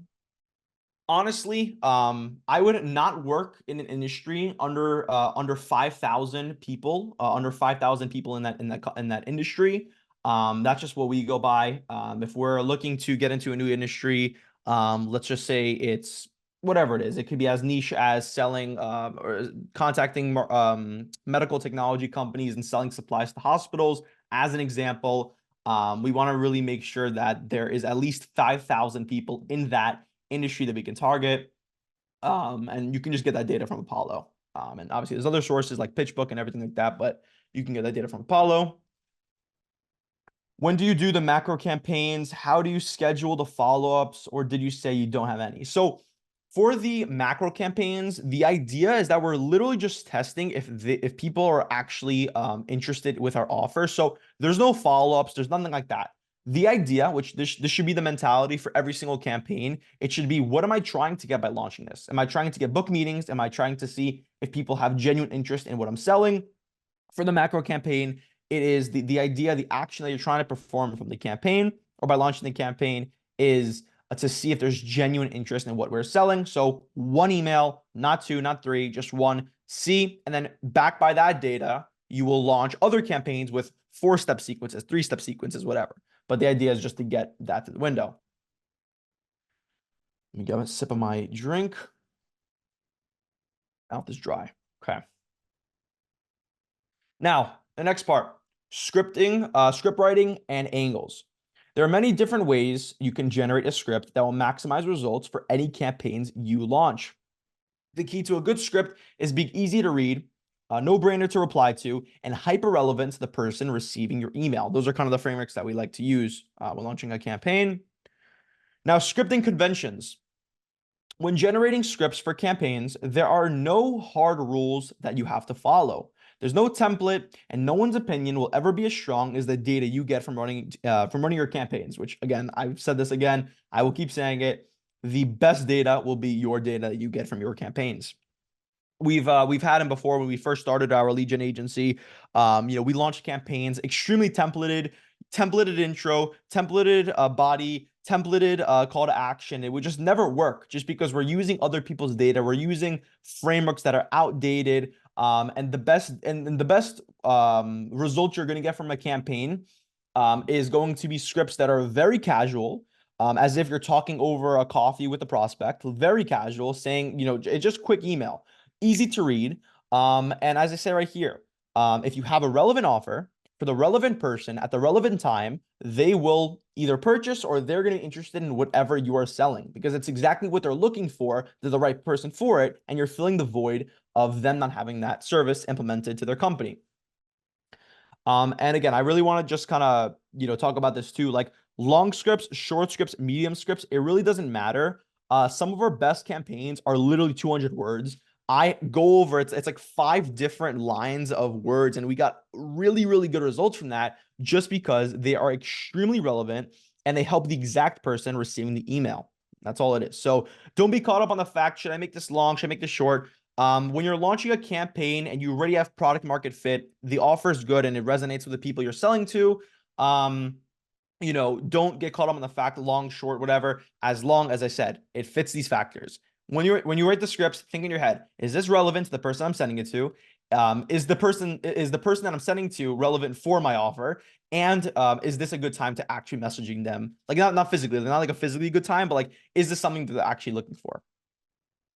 And let's see. It is okay. It is okay to build out your scripts based on someone else's framework that that they've used in the past, but relying on templates that have quote unquote worked for competitors in the past will not be or will not get you very far. Now, I hope that made a little bit of sense to you guys. The next part we're going to get into is spin taxing, which I know one of you guys messaged us before and asking that, so I want to answer that for you guys now. To spin tax, which is it's also known as like message alternators or spinning syntax. It's essentially using a bunch of different variations in your cold emails. So when you're sending that at scale, Outlook doesn't just think you're sending one email at a time to the same person. Obviously, you just got to think about that logically. If you're Outlook, like you're physically Outlook and you're looking at someone's email accounts and they're sending the exact same email over and over again, they're obviously cold emailing or they are emailing to sell some type of service. So the best way to do that is for message alternators, because as a natural human being, you wouldn't just keep copying pasting the same thing. Natural human being that is emailing from one email account to another is going to have different messaging. So we just like to have those message alternators set in stone. And then that message alternator that's going to help you actually do that is it's called Spintax Baby. I have, obviously, if you have, you're going to have access to the documents, so you're going to have access to this. And essentially, it's just going to Spintax it for you. And essentially, you would just put in you put in your copy like this, and then it's going to output this, right? Which is going to be, again, message alternators or spinning syntax, obviously. And then this is just another tool we like to use. It's called SpinMe. And what it does, you can import a script, and then it's going to give you the variations, which I'll just show you guys quickly too. If I put in this script, and let's just say I want to hit, I want to hit at least like, 10, at least 50 million variations. This one has almost 500 million variations of the script, which is a good kind of set rule to go by, right? And now, yes, we want to spin tax as much as possible. The idea behind spin taxing, literally spin tax every single thing. So instead of having a subject line, which is just, hey, first name, you want to have a lot of variations, even more than 4. You want to have 10, 20. Why first name, hey, first name, quick one, what happened, just as much variations as possible. Because again, I don't want to, kind of reiterate 10,000 times, but from Outlook's point of view, if you're sending the same exact email to people in a similar industry constantly, you're not going to look like you're going to look like you're trying to sell a service. So messaging or using message alternators will help with that. Now, spin taxing the body, this is kind of like the set variations you like to go with. So if you have a small script, like even smaller than this, like under like between 30 and 40 words, maybe even less, you want to have 10 million variations, which again, you can get the variation data from the SpinMe. With medium scripts, over 100 million, and long scripts, over 1 billion variations, if not more. And again, that really depends. Like, if you literally spin tax every single word, even for short scripts, you're gonna get like 4 billion variations. But again, it really just depends. You also want to make sure that your email scripts sound right when you're, when it's output into Smartlead or for the emails. You want to make sure it sounds right. So you kind of want to not do as much spin tax, because obviously it's just going to make it sound very body. It's not going to make it's going to make it the copy sound very spammy. But just do it enough where the copy still makes sense with enough message alternators implemented. And then again, I give a quick example. Let's say this script, it's, hey, first name, notice you're the CMO at company name, and I was wondering if I could send over a quick video showing how we can increase your revenue by 50%. Literally just an example script, one variation. If you send this, you will, your email accounts will go to spam. They will be burned easily. And then this, using message alternators, this has 500 million variations, meaning literally like it's going to go in every single different, way. If you send out these email scripts to a bunch of different people, it will have a different message output with the same concept behind it, which again, this will just be the output. And again, it's gonna alter the message every single time to new prospects. And again, this is the exact same concept. This applies to everything that I said above. We want to spin text literally everything. With signatures, you want to spin text them. You want to spin text in the actual email sequence, like when you're actually creating the email or the campaign rather. The thing that happens is that if if your email accounts, let's say you have 100 email accounts and it's one person, like one username on the accounts, it's fine. You could do this. But if you have multiple people, let's say you have 3 people at your company, and let's say you have 100 email accounts, 33 are, let's say, George Titian. The other 33 are me, and then we have someone else. You can't really do this because if you're sending from like George Titian's email account, it's going to come up with this. So you want to put these signatures in the actual cold email or in the actual email accounts into Smart Lead. So just be aware of that. Now, it should be it for spin tax. Next part is going to be sequence structure. So typically we have a I think I have a picture. Yeah. So we have 4 different, we have 4 different sequences, or rather in one sequence, we have 4 different steps. The first one is an A/B tested message, which I'll show you. I'll explain what A/B testing is in a bit. The next part, after 2 days, we send another email. 3 days later, not only like we don't append this, like we don't reply to the thread and continue the conversation. We send a brand new email, and then the 4th email appends to that. That's our structure, and that's just what we've been using. Obviously, you don't have to follow that exactly, but that's the one we typically use for our campaigns, especially with big lead lists, and again for offers that already have product market fit. So email number 1, the purpose of our first email is to introduce our offer to the prospect, right? It's obviously their first time contacting them, so we want to introduce the offer. We want to show them that we've done our homework to understand their needs and want to share why we think that working together will be a good match. Most importantly, we'll explain why taking the time to read this email could be worth their while. So as an example, it would be, hey, first name. You would have either a broad or AI generated sentence explaining why you're in their inbox and what research you've done. You could say, hey, noticed you are the CMO at a specific fintech company. Obviously, you put their company name there, and obviously that's you kind of saying like why you're here. And you could say some more data based on the research. Maybe you could say, hey, and I also noticed that you guys aren't using proper organic search traffic, blah blah blah. You really want to just make sure that in your emails, especially in your first email, you address what research why you're there in the actual inbox and what research you have done before actually coming and emailing them. And then obviously adding in some social proof and call to action will help. The second email, the purpose of email 2 is to dig deeper on the case study. Obviously, preferably if you do have a case study, it's always going to work better if you have something to back your claims.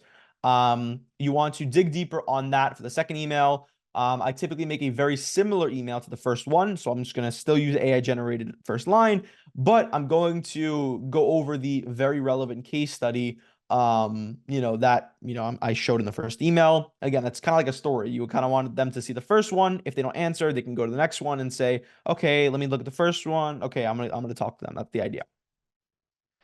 Email 3, the purpose of email 3 is to really squeeze a response out of the prospect. You have now sent 2 emails with no reply, so we really want to make sure that they see this. What we do is send a brand new email for email 3, meaning when setting up the smart lead, add a new subject line so it'll automatically set up a brand new email for email 3. And then we want to keep this very similar to email 1 as well. I would just have another variation of an AI personalized first line, obviously again showing why you're here, maybe mentioning that you messaged them before, something like that. Another social proof, or maybe positioning the social proof a little bit different. And typically I do a softer call to action. So not just saying like, hey, let's book in a call directly. I might ask them, is this something that might be of interest to you? Or asking them if they want to see a resource that we have, just something that's not too pushy, just because this is the 3rd time reaching out. And then the 4th one, the purpose of email 4 is to find out why these prospects are not responding. These are also known as like breakup emails, literally just saying what's wrong with my service, really just asking them like, it's been 4 times, what's kind of wrong here. Obviously not actually saying that, but just kind of like the idea behind it. So it'd be, hey, first name, since you're the job title at company name, thought you'd be the right person to reach out to. Are you sure the right person for this? Just really asking them like why aren't you responding to me in that case? And most of the times with these 4 sequence, or rather the 4-step sequence, this works very well. It obviously takes a little bit longer for the campaign to be done because you're not just sending 1 email, you're sending 4, especially with big lead lists. That might take a couple weeks. But we do get good replies, and you kind of just have to test what works better for your offer. Maybe for your offer, direct 1, maybe a 2-step email would work better. But for us, especially when we're launching campaigns for e-commerce companies, we like to do 4-step just because the better we can get, or the better odds that we can get them to actually see the emails, the better our results are going to be. Now, the next part is going to be A/B split testing. When running cold emails, you will always want to test many factors. Again, I say this over and over again, test, test, test. You always want to test every single factor. Make sure that what you're running is actually of use to the people you're sending it to. A/B testing lets you see which scripts you create resonate better with the audience. When split testing, you want to change maximum one factor just to see what is actually getting the people to respond quicker, or with a better response, to really see, again, if it will make or break your campaign. So as an example, made a really, really quick example. Let's say I sent out an email, and obviously it'll look like this in Smart Lead, A/B testing. The first email, same subject line, literally same everything. What I'm testing for is just a call to action. So if I say, want me to send over the asset that I referred to before, if people respond better to that, rather than asking directly to the call, then I understand that this audience specifically doesn't want to push right to the call. Rather, they want to see some sort of information that'll back your claims up before a call.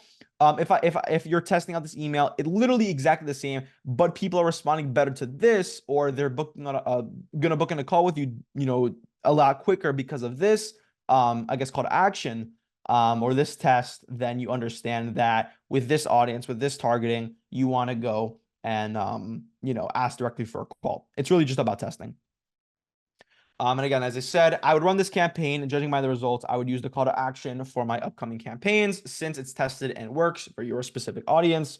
A/B testing is mainly used for the first email, as the majority of people who will apply to your emails will be on the first email. Now I'm gonna really try to go quicker on this one.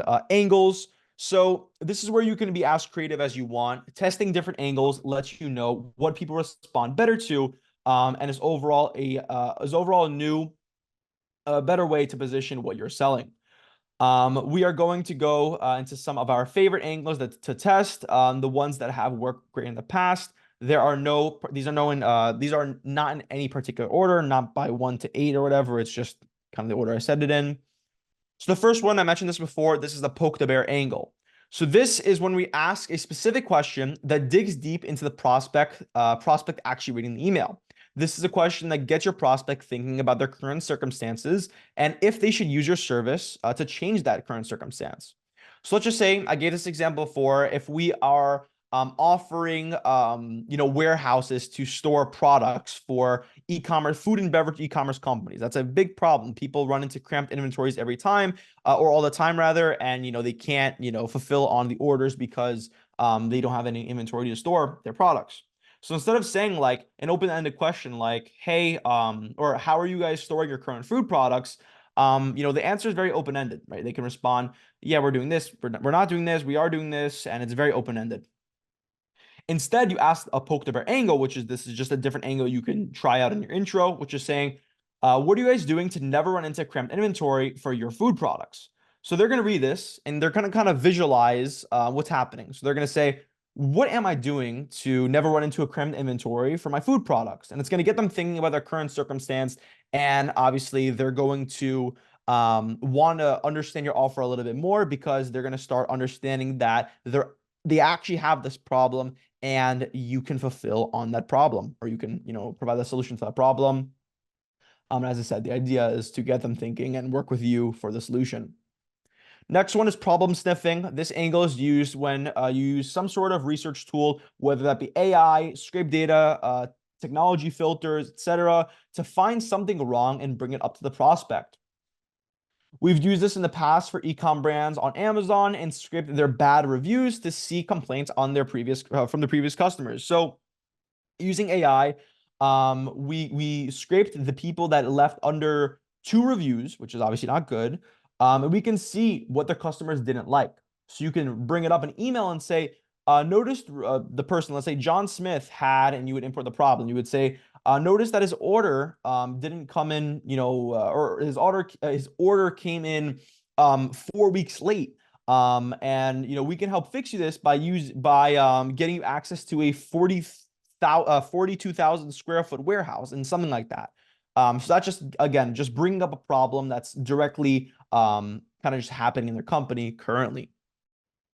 Next one is hyper relevant case study. This is obviously kind of common sense. Using a case study that is directly similar to the person you're targeting.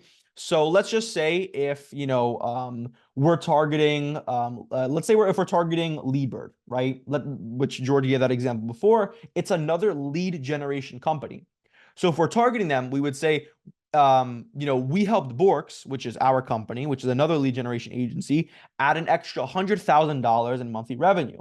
So Leadbird is going to say, okay, well, this person has helped another lead generation agency just like me. Let me kind of just go in and see what they're offering.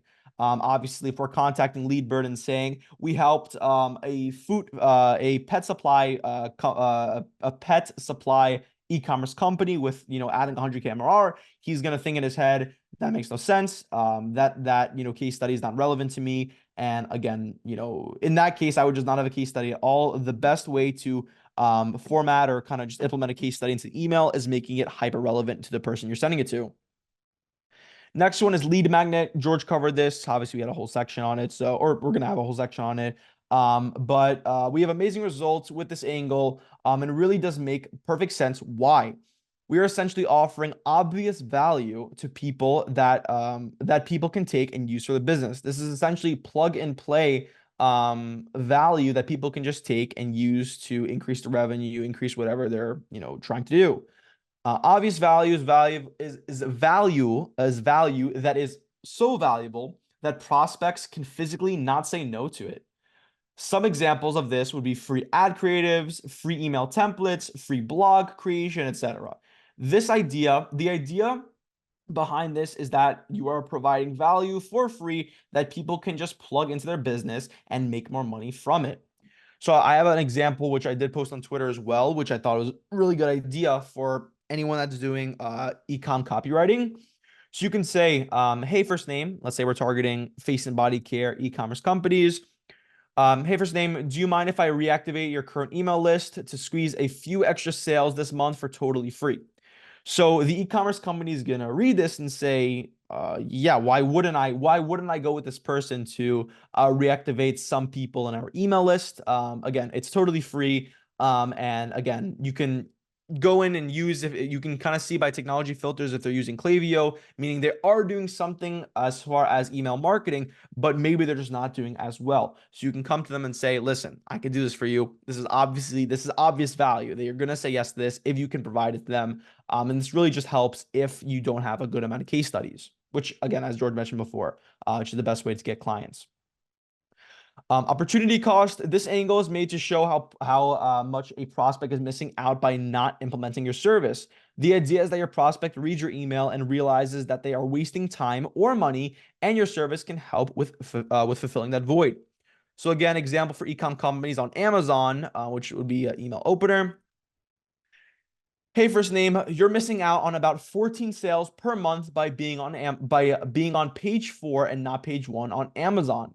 So you're bringing this up to them. You're saying, listen, by not implementing our service, let's just say your service is Amazon growth, Amazon management, and you can get them on the first page for whatever the product type is. You're saying, listen, you're missing out on a bunch of sales because you're not on the first page. We can help you with that. And again, this is kind of like the poke the bear angle, where they're going to read this and say, maybe I should check this out. Maybe by working with this person, I can actually implement their offer and make more money from it. Next one, stars align. I do have to credit Eric again for this, just because he did come up with this, and I really like this offer, or this angle rather. We do rarely use this again, but when we do use this, it's very good. Where essentially we have a bunch of different criteria that our prospects have to follow. So let's say we build a lead list, and using AI, we can check, or rather we would use BuiltWith for this, but in pretty much all of it, we use AI to check, for all this data. Let's say the specific person has DMARC records are incorrect, meaning they're not doing cold email correctly, or they're not doing cold email at all, rather. This is their first time being a founder. They have a technical background. They have a salesperson, but no VP of sales. They are hiring for more salespeople. So it's basically scoring. So let's say you have 10,000 leads, and you keep going and saying, okay, out of the 10,000 leads, 2,000 people have this, score. Okay, that's good. But if you keep going and saying out of those 2,000 people, they don't follow this, so you're going to keep going, and until you have a very, very targeted lead list of people who fit exact criteria, which again will be better for your cold email campaigns when you're doing personalization. And again, I would really only do this if your TAM is really, really big. If you have a lot of people to message, only because the odds of everyone aligning in the exact same time is going to be low. So you want to make sure that you're working with a big enough pool of leads. And again, as I said, right, credits to Eric for this. I think it's the second last one for this. A direct offer. This angle is used for campaigns to validate offers. This is, again, it's the same thing I mentioned before. Literally just directly saying what you offer. And then this one is lead magnet V2. This is just something that we're testing out right now, which I really, really like the idea of it. And again, logically makes sense because you're offering, not only are you offering value, and kind of just saying you're going to offer it and then you're going to offer it later, you're offering value in the first email. So this example is, hey, first name, notice you guys helped, and obviously using AI, you could scrape their case studies. Let's just say, hey guys, notice you helped Amazon and Google in their marketing efforts. Here are 3 contacts that fit the exact criteria. So using AI, you can literally scrape contacts that fit the exact criteria of Amazon and Google. So it would be another huge e-commerce platform, or another, as an example. Obviously there's obviously other examples you would go by, but you would give, not only are you promising free value after they respond to the email, you're physically giving them value for completely free. And then you can say as well, we can get you 5K more contacts just like this if that's something you want to explore. Sound fair? So essentially, instead of just saying, hey, can we build out 6 free ad creatives for you, or hey, can we offer you 5,000 contacts? People might think for whatever reason, it's scammy and they don't want to respond to it. This kind of just enhances it a little bit more, because not only are you promising the 5K after they respond, you're also giving them free contacts in the first email, which does help a lot. And then again, as I said, pretty much went over that. And then I think, yeah, this is Georgia's section. There's no title here, but I think this is Georgia's section. For the next one, we go over Yeah. some Good thing. You want me to questions. just take over from here? Yeah, you got it. Okay, perfect. Yeah, I was wondering why that wasn't titled, but here, sorry about that. Does anybody have any questions for your section? Take a look. People might have questions for you. Let me see. Um, any ways to practice lead gen script writing before actually getting a client? Should I find a random company and act as if I'm writing a script for them? I mean, what other people do is to literally just test out offers. They'll literally just make email accounts and just run the offers and just see if it's actually something that people are interested in. If you have capital to do it, then sure. I mean, it's not going to hurt you. But I honestly think the best option is to just work with companies, offer something for free, and then just test on them with their kind of budget, if that makes sense. That's the best way to do it. Yeah. Why do you only suggest Outlook and not Gmail? Can we do 50-50? Again, you can do 50-50 if you want. We just like Outlook better just because Gmail, the accounts disconnect sometimes. And a lot of the people in lead gen, like Nick Abraham, Cold Email Chris, like a lot of big people that have been doing this for years at this point, agree with us. And again, I think it's just the best option to go with specifically only doing Outlook, or obviously any other provider, but besides Gmail. But you would have to see, maybe you run with the Gmail and it just works for you. Maybe for your offer, it just works and your targeting is very good that it doesn't matter. Or maybe it just, your accounts aren't being disconnected. You would have to just test it, but we would advise not to do that. Can you share your screen? I believe it was sharing. How many leads contacted do you guys wait for before deciding the winning offer? Honestly, like I'll literally launch a campaign over 10,000 leads. You don't have to get that aggressive. I would say honestly, if you launch a campaign of like 5,000 leads and there's not a good amount of interested replies, that's honestly enough to tell if your offer is validated or not, or if people actually have interest in it. But you can just tell, like if you launch a 5,000 campaign and 1,000 leads are contacted and there's a lot of interest in it, you already kind of know. You have to just test based on your offer. But I would say run it with at least 3,000. But if you could get 5,000 out of that data pool, then try to get to that. I'm just gonna answer two more questions. If anyone comes in, we'll answer them later. Just want to get this hurried up. When you say to use AI to scrape someone else's case studies, what tool exactly? So we are using Clay, which essentially it's just like Google Sheets. It's literally just using Google Sheets, but you use AI through it. I have a bunch of videos in our content on our program of Clay, and obviously I have YouTube videos on how to use Clay, which I definitely think you guys should watch that, as well as Eric's videos, because he goes over a lot. But essentially you're using ChatGPT but in Google Sheets, or rather it's Clay but in a Google Sheet kind of format. How would you go about doing offers for a client that is way too technical and you can't catch up because you're not on the field? For example, IT sales. Honestly, the best way is just literally just send a bunch of volume with an offer that an offer you think will work. As I said before, the best data will be, your data. So if you send out a bunch of emails with offers that you think will work and they don't work, then you have to reposition the offer, or maybe talk with your client and see what other industries that they can look into, because obviously some people, just like e-commerce companies for instance, some people might want to work with face and body care, but they can move into food and beverage, because obviously maybe it just doesn't work in food and or rather in face and body care. Really just gotta kind of position it like that. Is there gonna be a replay? I missed half of the masterclass. Yes, this is all recorded. What do you follow to learn more about copywriting and list segmentation?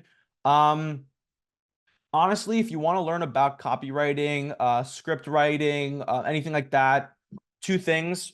Watch George and I's YouTube videos. We go over a bunch of resources like script writing, best ways to get to the inbox, best ways to get a person to reply.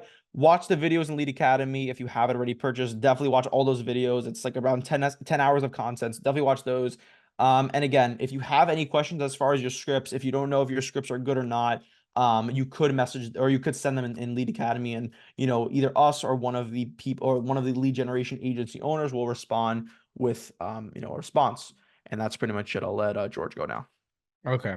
All right, sure thing. So we're gonna get into the part of creating effective lead magnets. So this is probably the most common question I get when it comes to cold email, because it's the most like hard to answer question, right? So we're gonna get into it. I'm gonna try my best to sort of explain it to you guys, but we'll go from there. Now, for those of you who are unfamiliar with what lead magnets are, they're like the appeal as the call to action in your cold email. So here's a short example. Imagine you're doing cold email for an e-commerce Facebook ads marketing agency. Now, e-commerce is obviously one of the most saturated industries in the world, and Facebook ads are one of the most pitched services in the world, meaning you're approaching the most saturated market with the most saturated service. And unless you stand out, you're going to have absolutely zero chance from getting a client, right? Now, what most people do in the cold outreach world is they offer a call, meaning if you email these e-com companies and you tell them that they have a problem and then offer to help them solve it, um, you know, that might have worked like 10 years ago, but it's not just going to work now. Like you're not just going to make them aware of a problem and then all of a sudden they want to pay you thousands of dollars to solve it, right? That's not where cold email is right now. Like it's a lot harder to do it nowadays, right? And that's why you need to start offering value in your first message to quickly establish trust. Now, right away, when I say provide value in your outreach, most people think that means like sending over a Loom video or like a 318-page PDF document that goes over like extremely basic information. That is not what I mean by providing value. By providing value, I mean providing something that is tangible, something that is obviously valuable, and something that is actually helpful, and something they'd otherwise have to pay for. Okay. Now, for example, a good idea of a lead magnet for e-commerce companies would be something like 5 free ad creatives. That's most definitely tangible. Like they can physically like send that over. Like that's like something that's very tangible. It's obviously valuable, right? If they're actually good, it's obviously valuable. It's actually helpful. And they would 100% have to hire someone or get an agency to do it if you weren't offering for free, meaning it's 100% something they would have to otherwise pay for. Now, once you do that, right, you're going to have a much easier time getting responses. And if your lead magnets are actually good, that's the one contingency, they have to actually be good.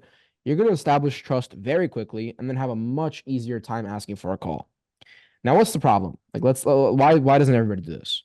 The problem is that you need to be able to come up with these lead magnets on your own. And a good lead magnet is different in every single industry. But right now, we're going to go over a couple of examples. And I know you guys are going to have some questions like, what's a good lead magnet for like this industry or this industry? To be honest, like for most of these industries, we won't be able to give you something without doing extensive research, right? Even a lot of the time in our weekly calls, because we have weekly calls just like this one in Lead Academy, 2 weekly calls, depending on what plan you have. Whenever people ask, like we'll have to do research to really give a good example. So if you really have to like deep dive into an industry to understand what a good lead magnet is. But here's a couple examples. So lead generation agency owners who want better results for their clients. Now, in this situation, if you specifically work with clients that have you need to be specifically working with clients that have already achieved product market fit and make at least $20,000 to $30,000 a month. You are never going to be able to completely know every single industry and know every single pain point, and you need your clients to be sharp in order to effectively create lead magnets for them. Now, other B2B business owners that just want to do cold email for themselves, in this situation, you need to understand your market very well, and you need to understand who it is you're selling to.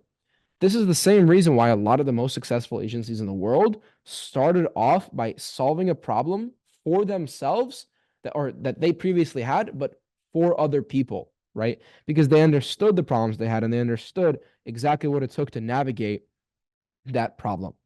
Now, here's a perfect example of how domain expertise, aka knowing your industry, can help you get really good results. And this is shout out to Mitchell Keller for this one. For those of you guys who don't know Mitchell Keller, he's another cold email guy. He's a very nice person, and he has a lot of nice videos. And this is one of the things that I got from him. Imagine you're doing outreach for an SEO company, hypothetically speaking. The ideal client for an SEO company is going to be someone that is already aware of SEO. They already want SEO, and they don't know how to do SEO. Now, these are the 3 things that an SEO company is looking for. But obviously, you can't just target people that are aware of SEO. That's not like a filter on Apollo or something, right? But what you can do is check if a prospect's sitemap is indexing on Google, then check if they have a blog. And if they have a blog but aren't being indexed by Google, that means they want SEO but aren't getting results with it. And that's an example of a high intent lead. Now, I can't give you guys an accurate guide on how to come up with things like this because, again, it's so different in every single industry. You just need to be able to consistently know your industry. And if you're doing this on behalf of your clients, you need to be working with clients that aren't new to the business. You need to be working with clients that already know what they're doing. Okay. Now, you'd never know about that SEO thing if you didn't know the right questions to ask your clients. So half of it is up to you to ask the right questions, and then the other half is up to your client to actually have the right answers. Now, I actually ended up creating a GPT. So like for those of you guys after, if you want this document, we'll link it somewhere. And in this GPT, you can talk to the GPT and try to find like a better offer, like a better lead magnet. So I'm gonna link that in the document. But that's also another example. You should be using ChatGPT. You should be using AI in any situation you get to try to make it easier for you. So you guys have that resource. Does anybody have any questions? Hunter. Yeah, we will 100% give this document out. I just hired an automations agency for my cold email agency. What do you think I should ask them to do? They're creating a dashboard of KPIs like the. So honestly, I don't know who you're using for your agency, but if you DM me on Discord, I can connect you with another guy who's like, he's going to give you a much better rate than whatever these guys gave you, and he already knows what to do. He built out all of our automations at Borks. This guy's like a wizard when it comes to automations. Richard 10 from Intellivize. You can search him up if you like. But if I'm not really sure what to tell you, it depends on what you need. But if you want something that like is just already done and like you'll get a much better price on it, then hit me up on Discord and I can connect you with him.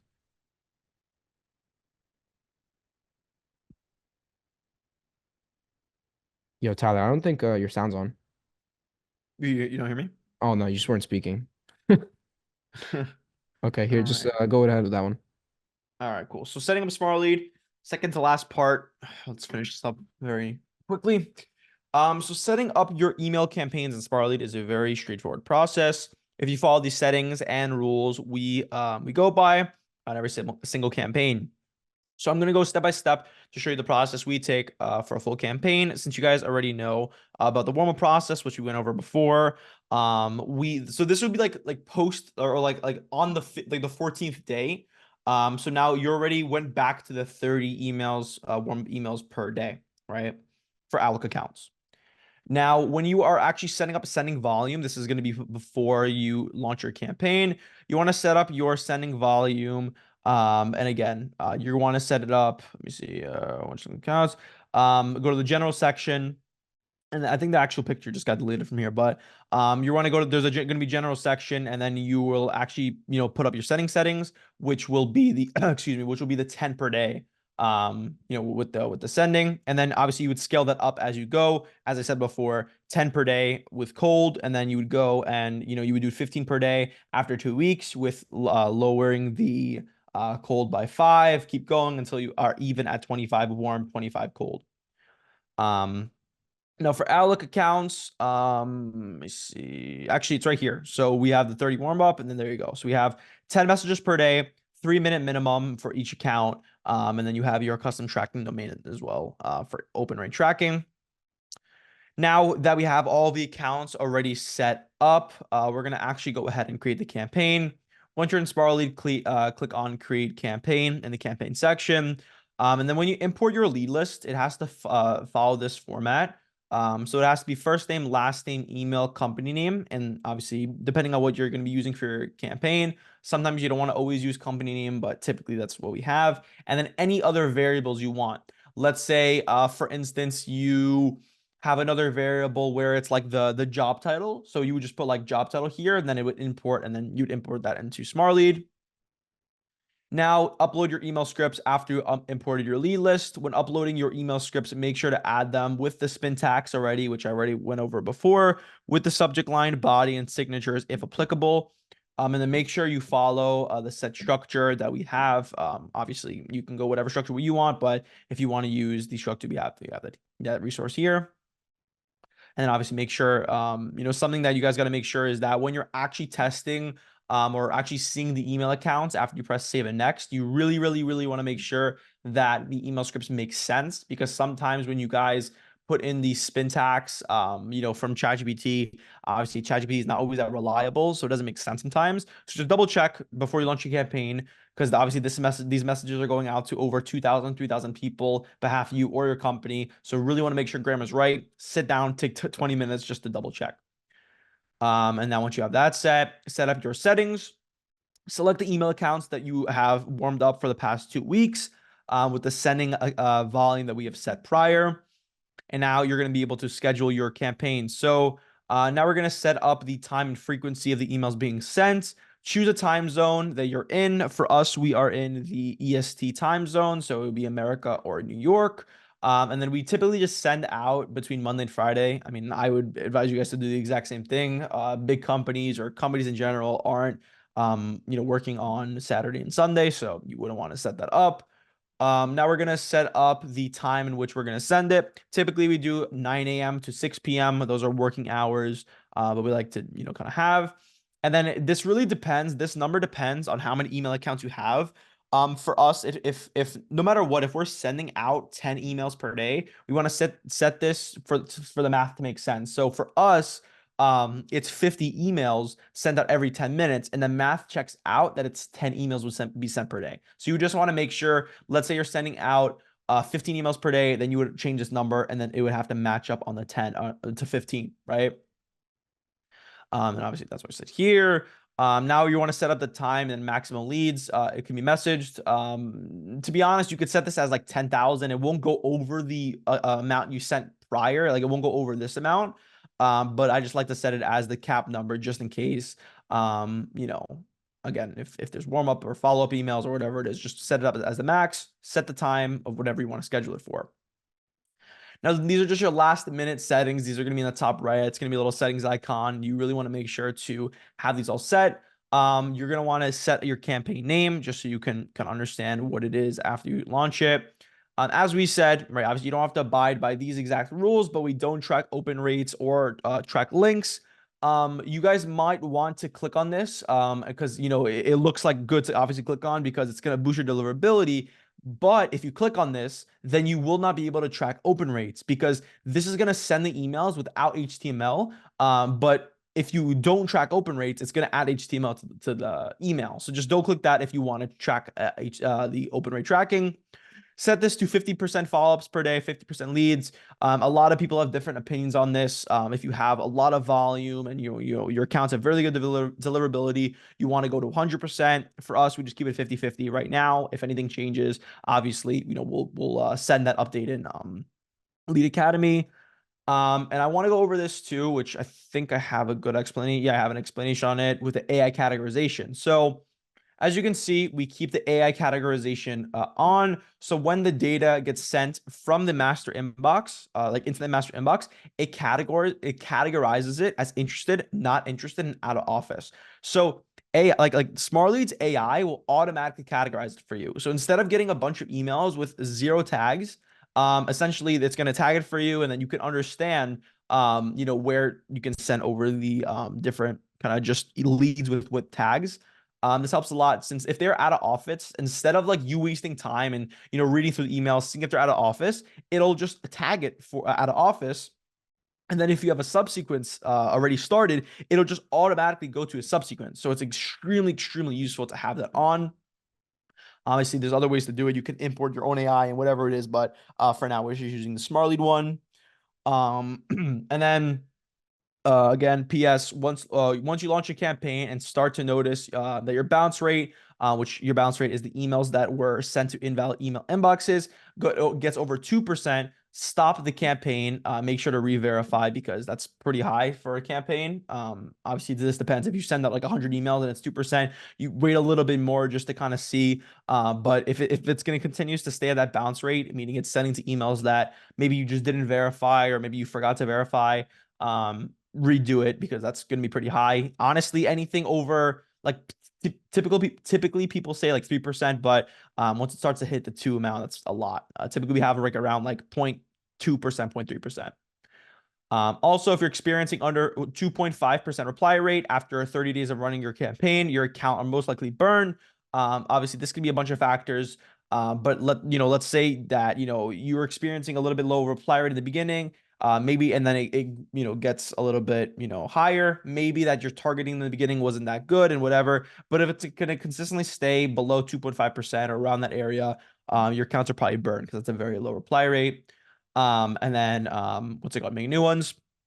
And then that's just a good metric to follow if you don't want to do open rate tracking.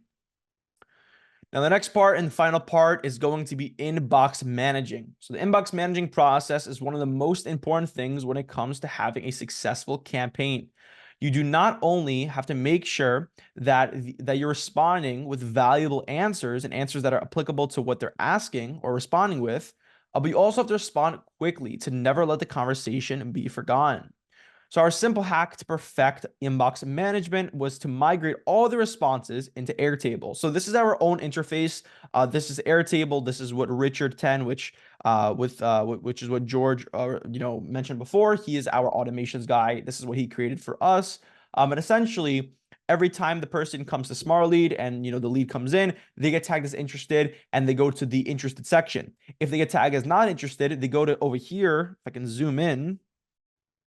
They go to here where it's archive. So I'll never see the not interested, which is good. I don't want to waste time on the not interested, which by I mean my inbox managers. I don't want them to be going and looking at this over and over again. I want them to see it and just only respond to the people that have genuine interest. And then obviously there's a bunch of different things. George has a video on this as well, but there's all different kind of things you can do, but it's a lot easier to manage than just using the inbox management Unibox from Smart Lead.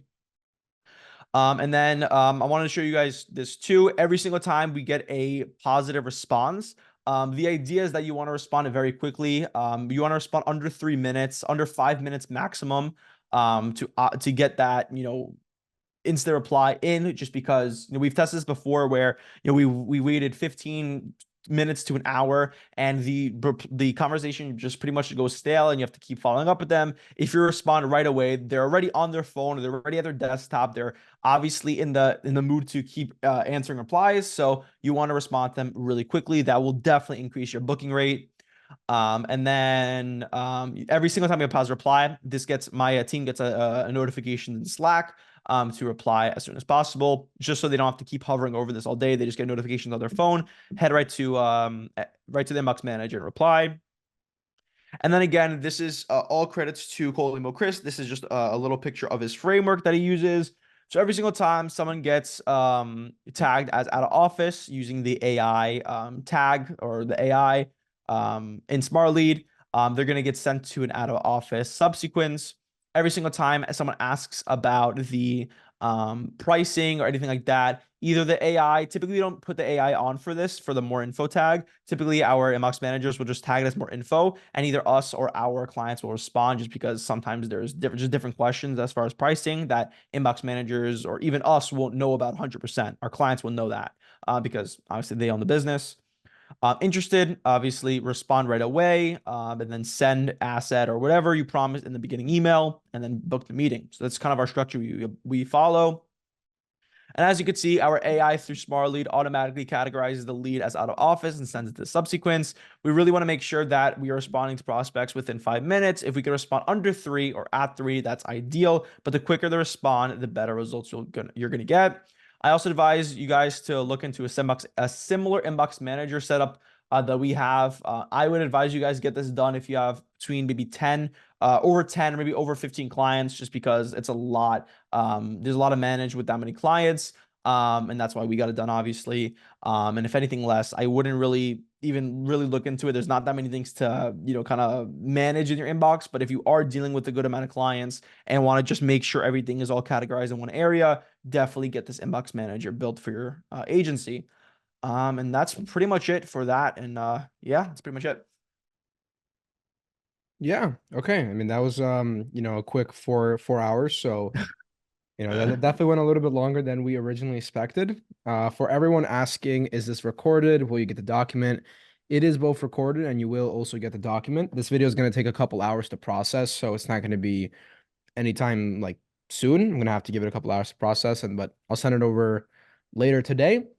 I hope everybody got like a lot of value. As you guys can see, we put in so much time and effort into this presentation. So if you did enjoy, hope you got your value. For those of you who want more help, more one-on-one help, if we didn't answer any of your questions or anything like that, we do obviously have Lead Academy. That's where you can get personal access to me and Tyler. Obviously, direct questions, direct support, 2 weekly calls on the professor plan. It's 99 bucks a month if that's something that you guys are interested. I'm going to drop that link real quick into the chat. I'm going to say this right now while it's on video and while it's on record. It's not going to be at the price it's at right now for long. Like no matter what, anybody that gets in now is not going to have to pay more in the future if we do or when we do raise the prices. So, I'm announcing it now. Everybody knows, everybody heard, and we'll go from there. But anyways, thank you guys for coming. I hope you guys enjoyed our first cold email event. We're going to be sure to have more of these, and hopefully I'll be seeing some of you guys in Lead Academy. Definitely. Okay. All right. Bye-bye, everyone. Thanks for coming. Bye, guys.